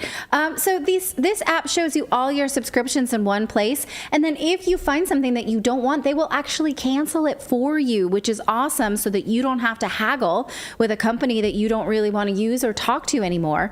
Rocket Money can even find subscriptions you didn't know you were paying for that you might be paying double. So get rid of useless subscriptions with Rocket Money now. Go to rocketmoney.com/redacted. Seriously, it could save you hundreds per year. That's rocketmoney.com/redacted. Cancel your unnecessary subscriptions right now. rocketmoney.com/redacted. And I would love to say thank you to all of you. We just passed 1.5 million subscribers here on the channel. So much love from the whole team here at Redacted. Thank you so much. And hey, a new rebel just joined. My Bill of Rights just became a Redacted rebel. So you can subscribe to the channel and support independent journalism. It's totally free. You can sign up on Rumble. You can sign up here on YouTube. Rumble, YouTube, doesn't really matter. Of course, censorship is censorship-free platform over on Rumble. So if you want to subscribe and support free speech, you can do that. Yes, please do. All right, let's talk about the Ukraine war. We are in an all-out war with Russia, make no mistake about it. And this weekend, we got our clearest indication yet that some serious crap is about to hit the fan. So this is the headline. Pentagon gives Ukraine green light for drone strikes inside Russia. This is from the Times, quotes a U.S. defense source as saying the following. We're not saying to Kiev, hey, don't strike Russians in Russia or Crimea. We can't tell them what to do. It's up to them how they use their weapons. But when they use the weapons we've supplied, the only thing we insist on is that the Ukrainian military conform to the international laws of war and to the Geneva Conventions. They are only limitations, but that includes no targeting of Russian families, no assassinations, and as far as we're concerned, Ukraine has been in compliance, the source says from the U.S. Defense Department. Can we talk about that assassinations thing again? Yeah. Sorry, can we revisit that? They haven't done any assassinations? Because I think like an assassination of a civilian, am I not mistaken? Was like, yes. Yeah, the daughter of Alexander Dugin, right? His daughter. Dugina, right? Literally killed and confirmed by the United States. So we think that they've been in compliance, except for that journalist, the daughter of that guy. We took her out, but and the New York Times we're talking about in compliance U.S. standards compliant. Oh, which is what, if by U.S. standards, then you got a lot of catching up to do because you've only done one. The United States is a long history of that. We just had a video last month that came to light that the New York Times verified was actually assassination of Russian soldiers. Yeah. We saw that. Yeah. I mean, well, that was war crimes. Yeah. But yeah, go ahead, Philip. Oh, I was just gonna say something very Monty Python, like, well, maybe a little bit of assassination. Like, well, yeah, I mean a little bit, but I mean they're not a lot. It's just not a lot of assassination. We're not okay with a lot of it, but a little bit here and there, it's fine. It's just a flesh wound. I'm not dead yet. So the New York Times says that Ukraine strikes more boldly, seeing little room for Russia to escalate. The Pentagon is pretending that these drone strikes are being run by Ukraine, when anyone with a brain knows that they're being coordinated and carried out by the United States. So these attacks inside Russia, greenlit by the Pentagon, are being carried out by the Pentagon and NATO lackeys, run by the Pentagon. Make no mistake about it. Don't take my word for it, though, because I'm just a lowly caveman journalist. Take the CEO of Raytheon, who accidentally told the truth on television, and how we're actually providing real-time targeting, courtesy of good old Uncle Sam. Here's the CEO of Raytheon. About 238 separate clearances at last count for the different programs. But the fact is, we do work with the government to provide real-time intelligence on the battlefield in Ukraine. I'll leave it at that. And what's been amazing to me is the ability of the U.S. military to provide Ukrainians with real-time information to deal with the real-time threats. So we see, we can see a Russian tank, we can see a Russian APC, we can see a Russian missile get launched, and that information gets fed to the Ukrainians, and they can actually act on it almost immediately, which is something I think the Russians never contemplated when they invaded Ukraine. The government's... Yeah, well... How condescending. He's like, I can't get into that. Like, okay, he's the CEO of Raytheon, so he knows information that he can't give out to us lowly peons about military strategy and stuff. Yeah, he's a civilian. Like he had inside information. Yeah. He's like, that's all I'm going to say.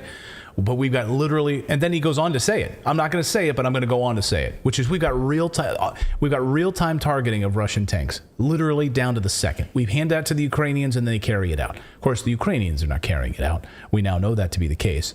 In fact, here's Caitlin Johnstone makes an amazing point, because this is an unmistakable escalation. And if you think Russia is going to sit back and let the United States attack its homeland, you're freaking nuts. Here's what Caitlin writes. Now we're at a point where there isn't much space for Russia to back up before it's against the ropes and potentially pressed to do something nobody wants, she says. These people should not be talking about escalation. They should be talking about de-escalation. We need diplomacy, de-escalation, détente, and we need them yesterday. Perhaps the attacks on America... go ahead. Well, I just want to say that you need to point out that when she says that nobody wants, that includes Russia. Yes, right. They don't want this. They don't want a war with the West. Perhaps the attacks on American soil are actually already happening. So I'm going to throw this out there. We don't have confirmation of this yet, but neither does the government. The U.S. is now admitting that there have been over 100 attacks on our electrical grid in the past few months in the United States. And they admit they have no frickin' idea who's carrying out these attacks. Blackouts, winter, deep winter coming. Correlation, of course, correlation is not causation. But let's investigate. So here's Michael Snyder reporting on these attacks. He writes, someone who is purposefully sabotaging power plants all over America. Someone has been attacking power plants all over the country, and federal authorities are trying to determine who it is. In recent days, we've seen significant sabotage on both the East and West coasts. So it can't just be one individual that's responsible. During the first 8 months of this year, there were a total of 106 attacks on the electrical grid in the United States. And that represents the highest number ever recorded in a single year. Hopefully, authorities will be able to get to the bottom of the mystery, because winter will soon officially begin. If power goes out in your neck of the woods for an extended period of time during those months, what will you do? So I have a theory. 8 months? Does that 8 months correlate to something else that's been unfolding for 8 to 9 months? Oh, The war in Ukraine, the United States and NATO involvement in the war in Ukraine. Mm-hmm. It's not causation. I'm just saying it's correlated. What's your theory? My theory is that it's Rachel Maddow. She's trying to get her credibility back. Because she was saying for how many years that Russia was going to take out our grids. Yeah. Yeah. Well, here you go. Maybe it is. Now we know today, according to Zelensky, in Ukraine, over half of Ukraine's they've admitted to the United States. I think it's more than this, but they are at least admitting half of their electrical grid capacity in Ukraine is totally decimated. So it's not Ukraine carrying out these attacks on Russia. They are being decimated. According to a Newsweek piece this week, they cite a former U.S. colonel who is now leading a battalion of Ukrainians. Yes, you heard me right. A former U.S. colonel is leading Ukrainians on the battlefield and has been touring the front lines in the city of Bakhmut. He says it's absolutely, totally devastated by the Ukrainian army, and the only way they survive is with NATO support. He said they've been gone if NATO wasn't running things, basically. Listen to Newsweek, which is a liberal rag that you could line your birdcage with. Here's Newsweek Part 1. The battle for Bakhmut if I'm saying that incorrectly, I apologize, in Ukraine's war-torn east has become one of the most brutal chapters of Russia's disastrous invasion of its neighbor. As Ukrainian defenders burrowed into lines of fortified positions and mud-swamped trenches, fight off waves of Russian assault units picking their way across the shell-scarred landscape, Newsweek writes. Then they say, they've got units on Overwatch. We can be engaged by direct fire within up to 4 kilometers, meaning the Russians. And they have drones overhead and aircraft, the colonel says. We're like mice trying to find our way through a maze with this giant malevolent cat pouncing and whacking at every potential pathway. They're being destroyed. Then they write, this is the piece de resistance in this article, horrible and miserable. Winter has turned an already inhospitable environment into a nightmare, the colonel says.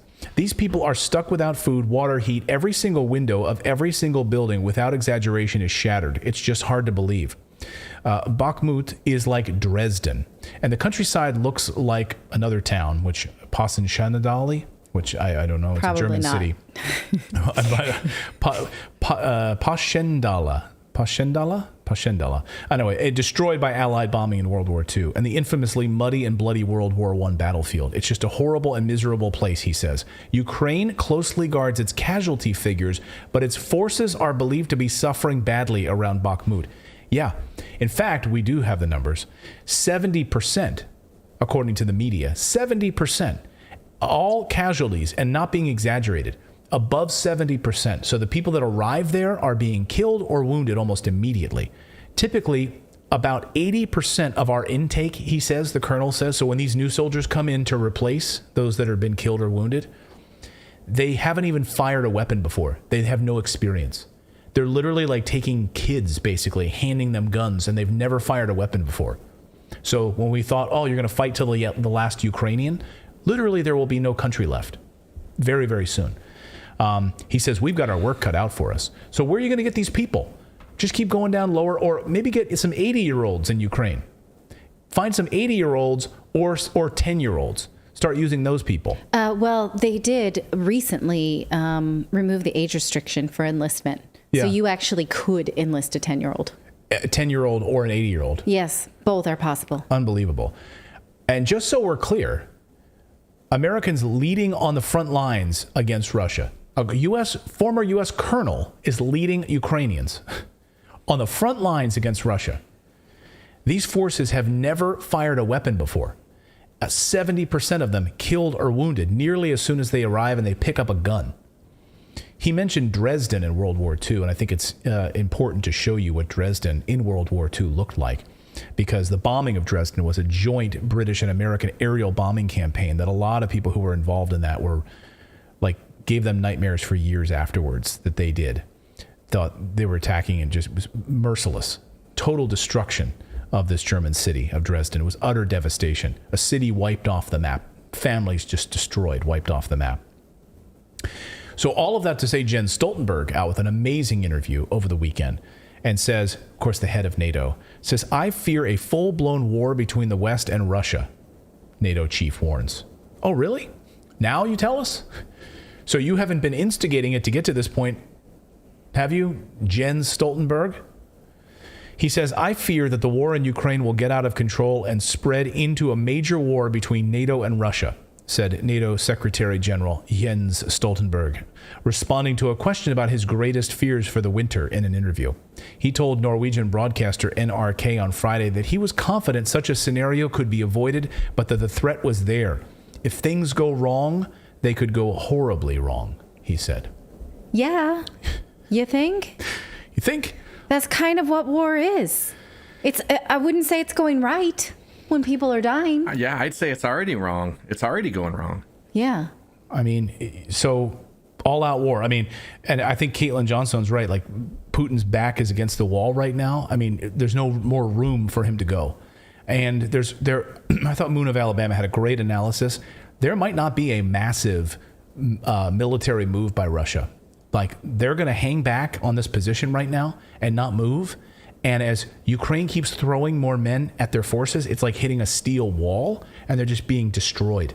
So Putin's decision might just be sit and let them bleed themselves dry right now. You keep throwing people at our steel wall, and we're just going to keep knocking them back, and you're going to have nothing left. Why do they need to mobilize?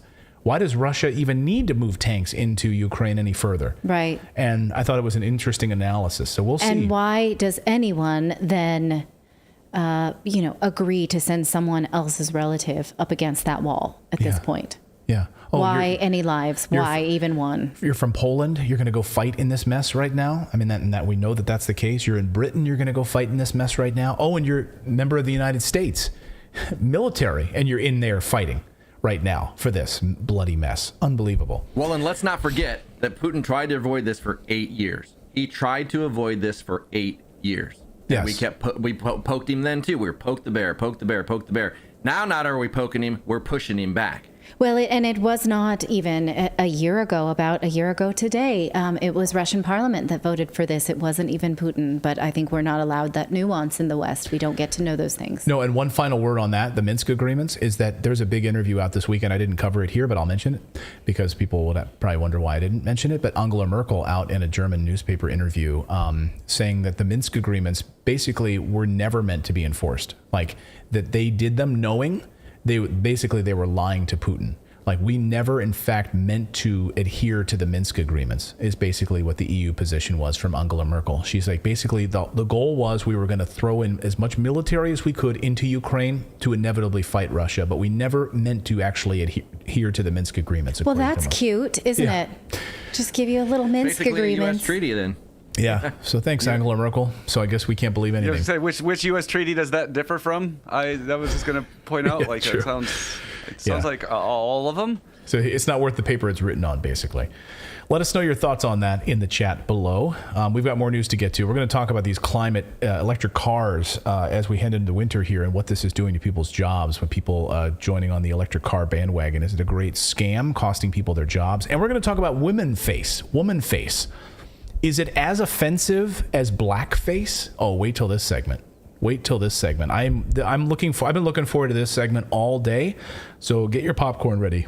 Okay. I've been waiting for this because Natalie's going to lead us on this segment. I've been waiting for it all day. But first, I want to tell you about our friends right now through the holidays. Our friends at Moomoo are giving away 20 free stocks through December 31st. Right now, through the end of the year. My favorite trading platform. You can open an account, you get 1 free stock. You deposit $100, you get 9 free stocks. You make it a deposit of $1,000, you get 10 free stocks additionally, and you're entered in for an entry in their sweepstakes where they're giving away $60,000. So even if you don't do anything else with this account, if you just open it and you wait till this market volatility settles down, then you've got some free stocks you can sell, take the cash, put in your own bank account, do whatever you want with it, or learn how to trade and actually start to invest in some commodities that will actually make you a lot of money, provide you dividends, etc. So whether it's investing in oil or gold or other stocks and producers that are going to produce things that we need in this new economy into 2023. So how you get those free stocks is to go to redacted.inc/Moomoo. You have to use that URL to get your 20 free stocks right now. And guess what? Australian users can get a special Christmas reward right now when you sign up. We have a link in the description. You can check it out in the link in our description and deposit as well. You can receive $110 cash back when you deposit $1,000 if you're an Australian user. And that ends on New Year's Eve, on my birthday, there is a limited time exclusive benefit. Don't miss out on the deal. Sign up right now via the link in the description. They've been a big supporter of our show here for over a year now, and we really thank Moomoo. They're one of the biggest exchanges in the world.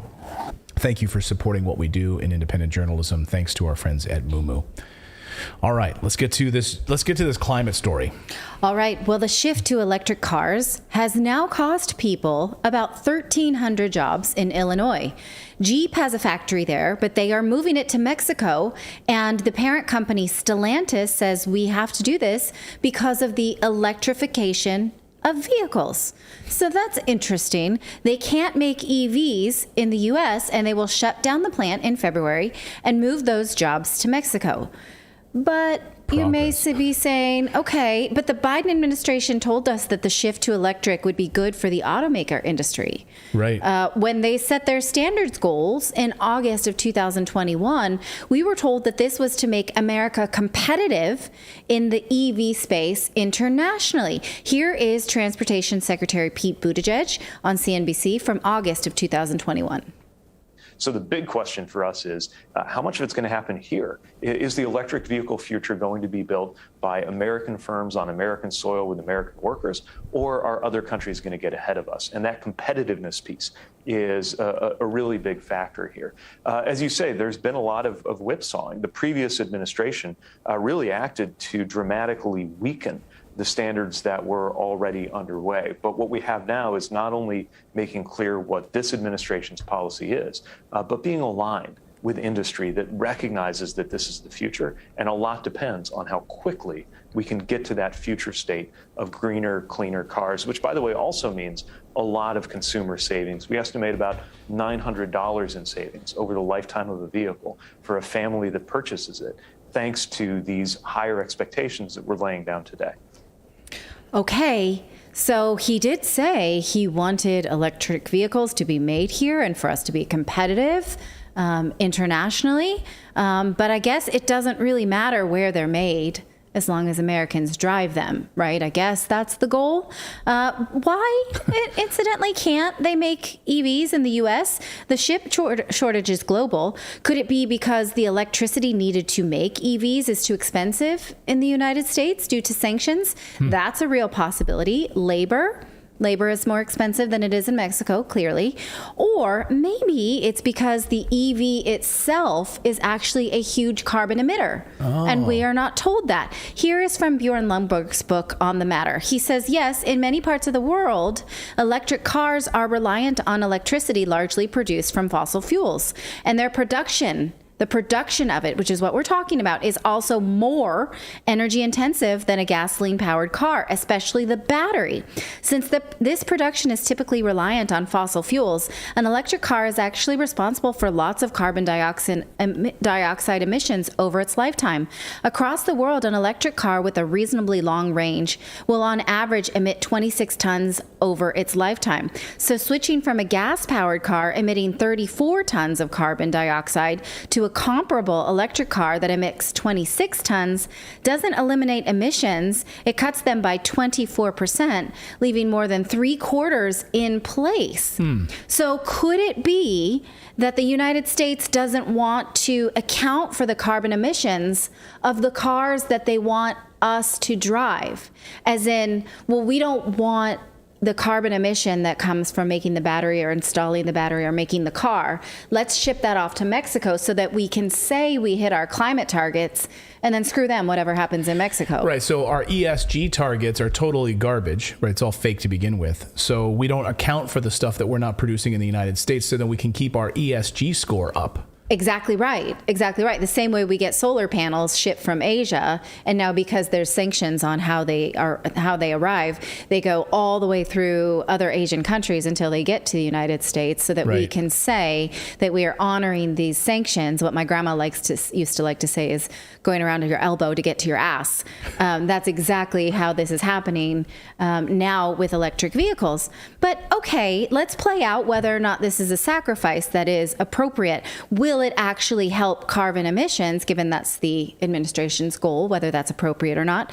Not exactly, because where does the electricity come from? An electric vehicle doesn't just all of a sudden, you don't wind up a battery.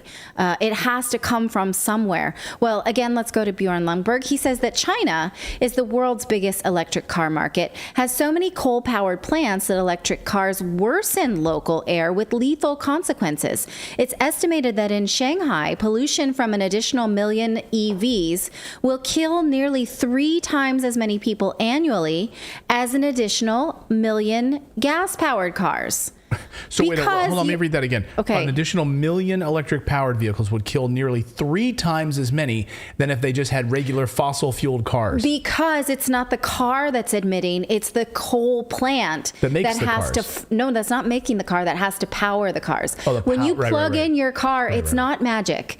That has to come off the grid. And in the United States, that power comes off of fossil fuels, coal, or nuclear, and electric plants also use up a ton of water.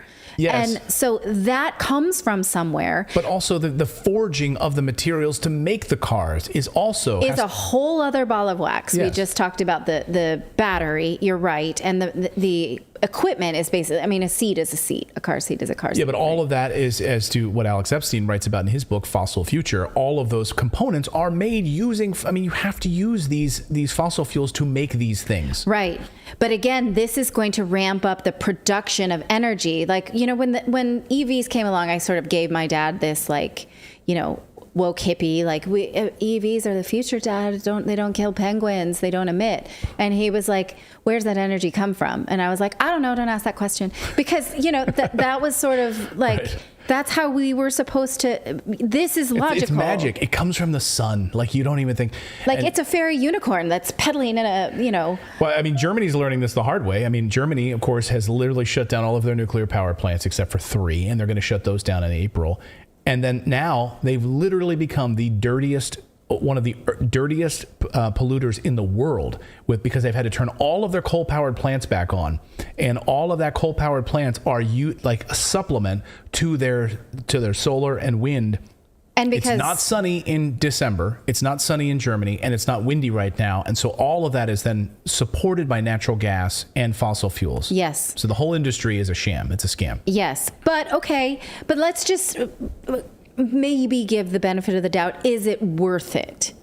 Like, if we move to EVs and there's 3/4 and there's just a quarter less carbon emissions, and we do still have to then, you know, rely on fossil fuel powers or coal or what have you, is it still worth it? Well, again, if you play it out, the impact, Bjorn Lundberg says, will be minimal. The International Energy Agency hopes that we can reach 130 million EVs by 2030, a breathtaking expectation given we had spent decades and billions of dollars in subsidies to reach just 5 million.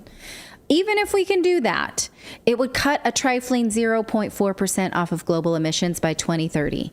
Electric cars will be a part of our future, he says, but they are not going to solve climate change.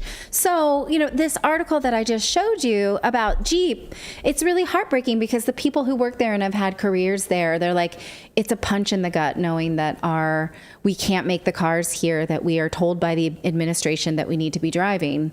And so now they're being outsourced to Mexico. These are real world harms of green policies that are absolutely not thought out. Isn't it amazing to think like the Jeep, which is arguably the vehicle that won the Second World War, right? I mean, it's, you know, in United States Jeeps all over Europe, you know, carrying the war effort, made with the hard hands of labor, and driven out of business because of woke policies like this. Yeah. That's absolutely heartbreaking. Yes, absolutely it is. So the Jeep factory, which was up and running, making gas-powered cars, now has to close because there's an appetite for EVs, because of the appetite, not because of the earth. Because this stuff will absolutely not be changing any kind of carbon emissions and trajectory that we're on. Speaking of the earth, though, you may know that I studied media cycles in graduate school. I was one of the researchers on the book A Culture of Fear, and we studied things that are cyclical, things that come up pretty much every season. Here's one that now I've seen every season. Ski resorts. Ski resorts are melting yuppies can't ski. Here's what this means for your winter vacation. This is the time of year when the media tells us that winters are too mild and that people who like to go snow skiing will suffer because ski resorts, I mean, talk about a first world problem. Right, are melting. Which Last year it was the Olympics. Remember, the Olympics can't go on because Olympics can't happen because it's too warm. Yeah. Which may be true. It felt true in the Pennsylvania mountain we used to go to. There was less and less snow at certain times of the year. But Lundberg makes the point that warmer weather is in fact moving upwards, and humans will have to adapt by farming farther north. We have had to adapt to a changing climate for all of humanity, basically all of life existence, all of sentience. All of sentient beings on Earth have had to adapt to a changing Earth. Ever heard of plate tectonics? Now, I asked him, Bjorn Lundberg, when we spoke to him over the summer, about this narrative that cold weather is just no longer with us. And here's what he had to say. You point out research that says for every heat death, there are 17 people who die from cold in your book, which I found really fascinating because that's not what the media would have us believe. In fact, we're told winters are more mild. It's a big tragedy because people can't ski any longer for long ski seasons. This is a big one, right? We're going to start to see this again, especially around the Olympics. There's no snow for ski resorts. This is a tragedy. But we're also told that more people will die from heat. So you cannot have it both ways. No, and look, this is the way that the media constantly focuses on the negative. And it's not necessarily a bad thing. We want to fix problems. So we should hear about the bad things, but we should also keep in mind that there are a lot of positive things. And as you point out, so the study that I mentioned in the book is from 2015. That was mostly based on the data that we had back then, which is mostly from rich countries. There's an update in 2022 that now looks at all countries in the world. Most of this is studies because we don't have good data, for instance, for middle of Africa and that kind of place. But fundamentally, it shows that everywhere, almost everywhere, there are many more cold deaths and heat deaths, even in very hot Africa. And this is fundamentally because we're a tropical species. Turns out that there's about 500,000 people that die every year from heat, but 4.5 million, or 9 times bigger, 4.5 million people die from cold. Wow. We're not well informed if you only hear the first part. So, oh my God, more people are dying from heat, but many fewer people are dying from cold. We should know this.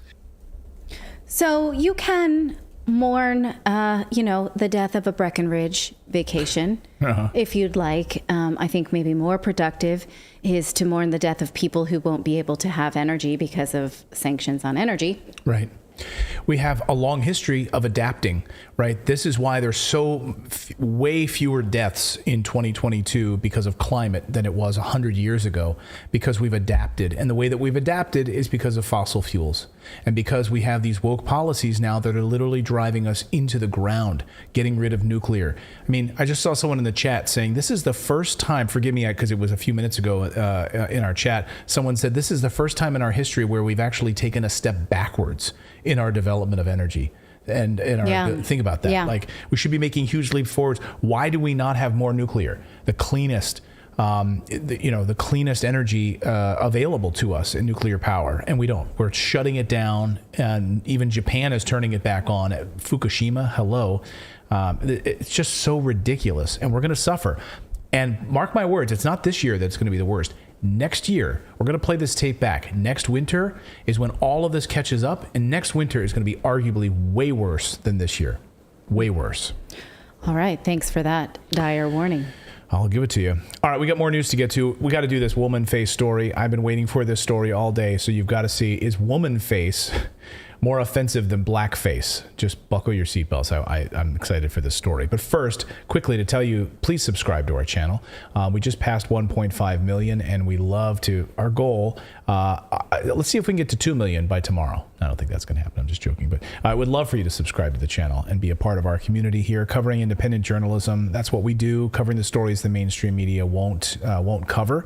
And we just launched our store. We have our new redactedstore.com is available, where we have our merch up and available. It's all discounted right now for the holidays. We're literally selling at cost right now, so we're not making anything on these right now. So please, if you want to get in a gift right before the holidays, Again, this is as cheap as we can make it, and it's literally making nothing. So please go to redactedstore.com. Take advantage of this. Grab a hoodie, grab a mug, grab anything that you would like to wear, to share, to give as a stocking stuffer to somebody. I'm getting my hoodie. Excited about my new gray hat, which is coming, my new redacted hat. See right there in the middle of the screen? And you got to get a water bottle. You might be getting a water bottle under the Christmas tree. Okay. So go to redactedstore.com. All right, I want to introduce you to a new term called woman face. It is the cultural appropriation of womanhood through performance and appearance. Now, this was trending over the weekend, and after watching the Twitter files, I believe that it probably has been trending for more time than this, but we can see how Twitter executives have been suppressing trends. We saw that through, I think, the first or the second Twitter dump, where they said they had lists of things that said do not allow to trend. Some of the things that I think are being allowed to trend now are elevating the conversation around how perhaps trans activism hurts gay people, which is something that I've argued a lot, how it might harm women in single-sex spaces. And I think that these things are starting to trend, and we're starting to see a conversation that we weren't allowed to have before. So let's have it. Yes. Okay. I've been waiting for this all day. Western culture celebrates woman face right now through what we call transgender rights. It's the right to declare that you are not the sex that other people perceive, but in fact the exact opposite.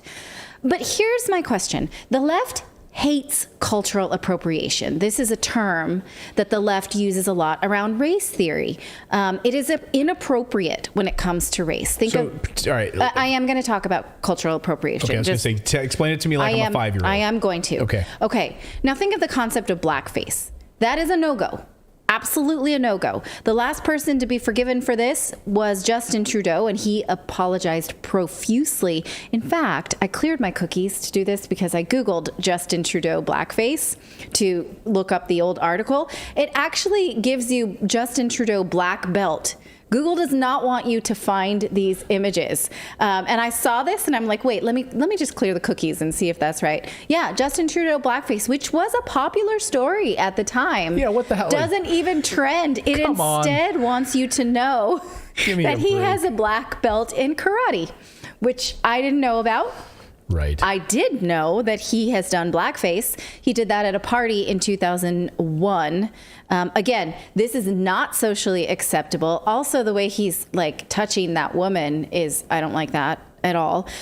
She doesn't seem to mind it, so whatever. Now, Trudeau has apologized for saying this when this is photos from a yearbook, and when this popped up, he says, I shouldn't have done that.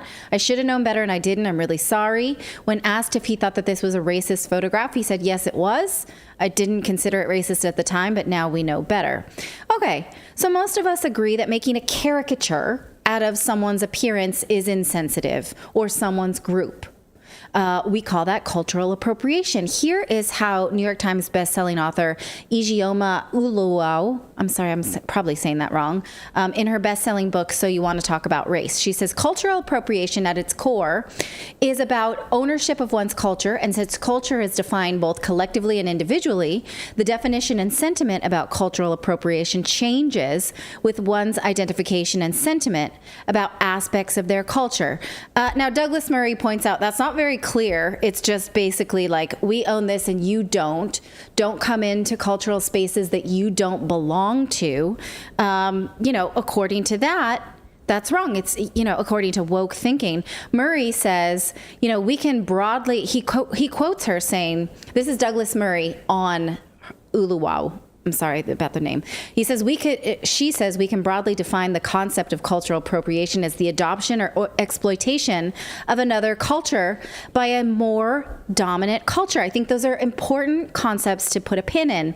For example, she says the wearing of an Indian headdress as casual fashion, or certain Halloween costumes, or white people rapping. Clayton, don't. When it comes to whether or not white people ought to be able to rap, she says that legally they should not be able to. The law should prohibit it. But she says whether you can or should do something is a different matter. So in fact, it's so offensive to appropriate anything from a culture that you're not, that it should be illegal to rap even. Wait a minute. Why did you say Clayton don't? Did you think I was going to rap? I was worried that you might break into make Eminem? a joke and do something. So yeah, just let's not. Because it should be illegal, apparently, for any of you dudes who are producing this show right now to, in fact, she says it should be illegal. Like if you Douglas Murray is quoting this author who says that cultural appropriation is so broad that you shall not, and especially I think it's important that if you are a part of a dominant culture, you cannot then come over and appropriate another culture. Now, as we apply this to woman face, mostly we have men appropriating women, dominant group appropriating subordinate group. Why is this not applied to women? Why is that okay? In fact, once on Twitter, I had someone tell me I shouldn't use the word yo because that person belonged to black culture, and because I'm not, they said that word should be unavailable to me, that I shouldn't say yo. I wasn't aware that there was like a cultural ownership of the word yo. But this is how far it goes. Imagine how difficult it must be to be Yo-Yo Ma. Yeah. You know? Yeah. He's you racist. Mean just Ma. He's just Ma. Right. He'd be racist every day. So why can just anyone appropriate womanhood? Why is womanhood as a caricature acceptable? Why is this cultural appropriation not applied to gender? It's a great question, because when you said it, I thought, wait a minute, what is woman face? Why is this trending? The idea that it's as offensive to, okay, I'm going to...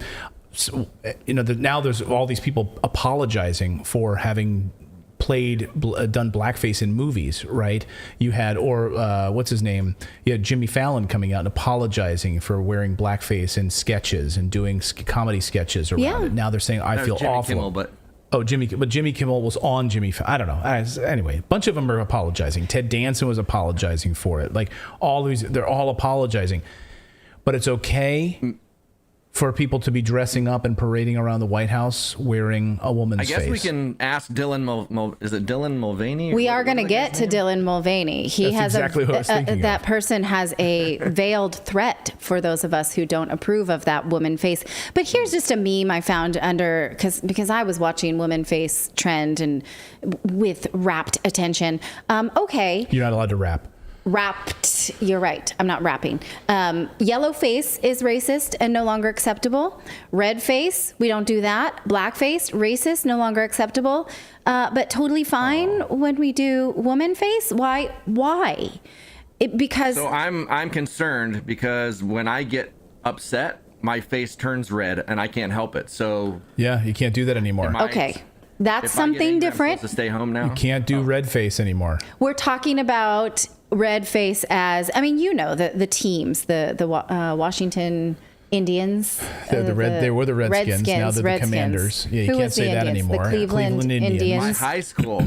We were the Goshen Redskins, and they made them change our name. So now I can't, we're like the Pioneers or something like that. I can't remember, but it's like my high school as well had because we were on Pawnee Tribe in Northern California, and now no longer has the Indian icon. I don't know what it is actually. Yeah, but no, Chief Wahoo was the Cleveland Indians. Yeah, just erasing Indian history. Well, I mean, we don't celebrate you anymore. I don't think that's it. I think we don't caricature you anymore. And I find that that's appropriate. And I find that it's inappropriate when it comes to gender, especially the idea. It's a double standard. It's a double standard. Exactly. Mine is not a double standard. I don't like it, period. I don't think that you should make a caricature of somebody else's group, especially not if you're in the dominant group. What about kids in Halloween? You don't think they should be able to wear, like if a kid really loves Pocahontas, they can't wear the That's not cultural appropriation the same. Well, I mean, I guess according to this author, it would be. Yeah, because he even highlights Halloween as an example. Yeah, I think it's a she.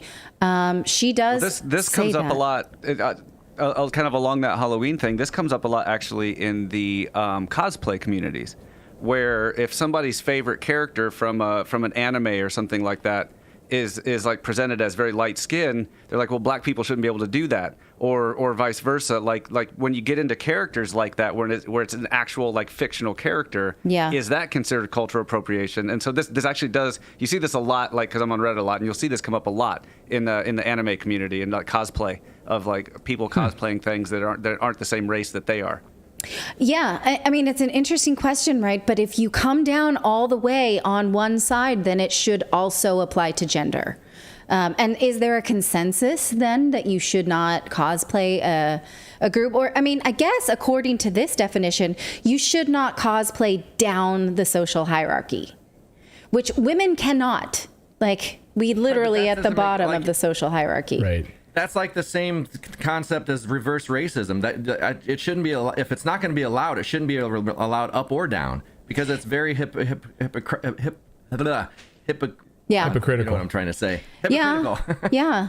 I hear what you're saying, but by this power definition, if you're a part of the dominant group, you can't caricature other. And so this is a part of the big argument against, transgender rights. It's like, you were born male, you are a part of a dominant group, you are self-selecting into a minority and then making yourself a victim and then making my gender a performance and something that should look like this. And yet, men, not only that, expressing that men performing womanhood, that's not a popular opinion, even when men suggest that they can do it better than biological women, which is happening. Here's the turf rally we showed you in November in New York in November of this year. And these are biological men. Well, hang on. Let me just put a pin in this. Can I show this? Maybe I shouldn't show this. Okay, I'm not going to show it. I'm pretty sure you can't show this on YouTube, so that's why I don't even have it selected. Okay, all right.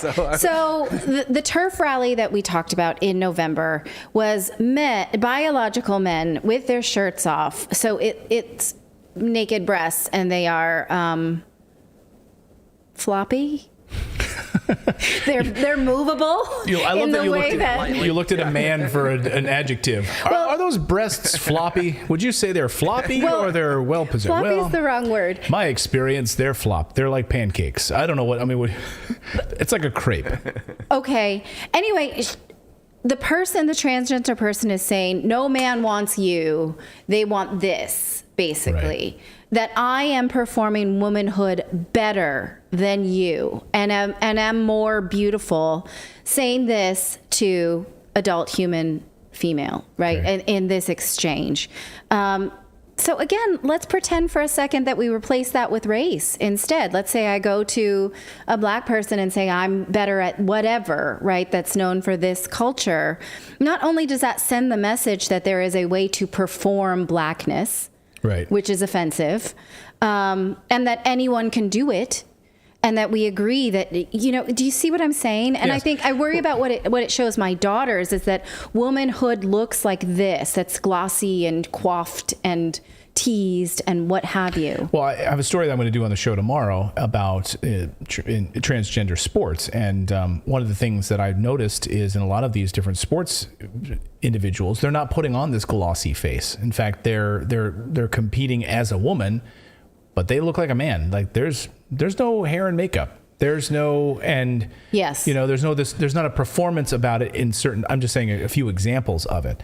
But I just noticed a total difference from that person, Mulvaney, Dylan Mulvaney, who went to the White House dressing up with eyelashes and makeup. Well, actually, there's a long history of men competing in women's sports for the competitive advantage. It's not new. It's been happening but not even since. Looking like, yeah. It has nothing to do with how they present. And Helen Joyce in her great book gives the whole history of how men have always been trying to do this specifically to cheat, just to win. So anyway, back to Dylan Mulvaney. We can talk about this person. This is a TikTok star who talks a lot about the transition process for the last 200 and some odd days. And many say that this person is actually also sort of performing women in a way that makes it feel like they're poking fun. If you watch the TikTok channel, you might agree this sort of like prancing around with tampons as if it's like, it's not something that we women have to agonize over and go through, but like something that you can put on like a costume. And hey, anyone can carry a tampon. They're very useful for nosebleeds. But over the weekend, Mulvaney issued a veiled threat to people who do not think that Mulvaney is awesome, that you better watch out. Listen to this actually not so veiled threat.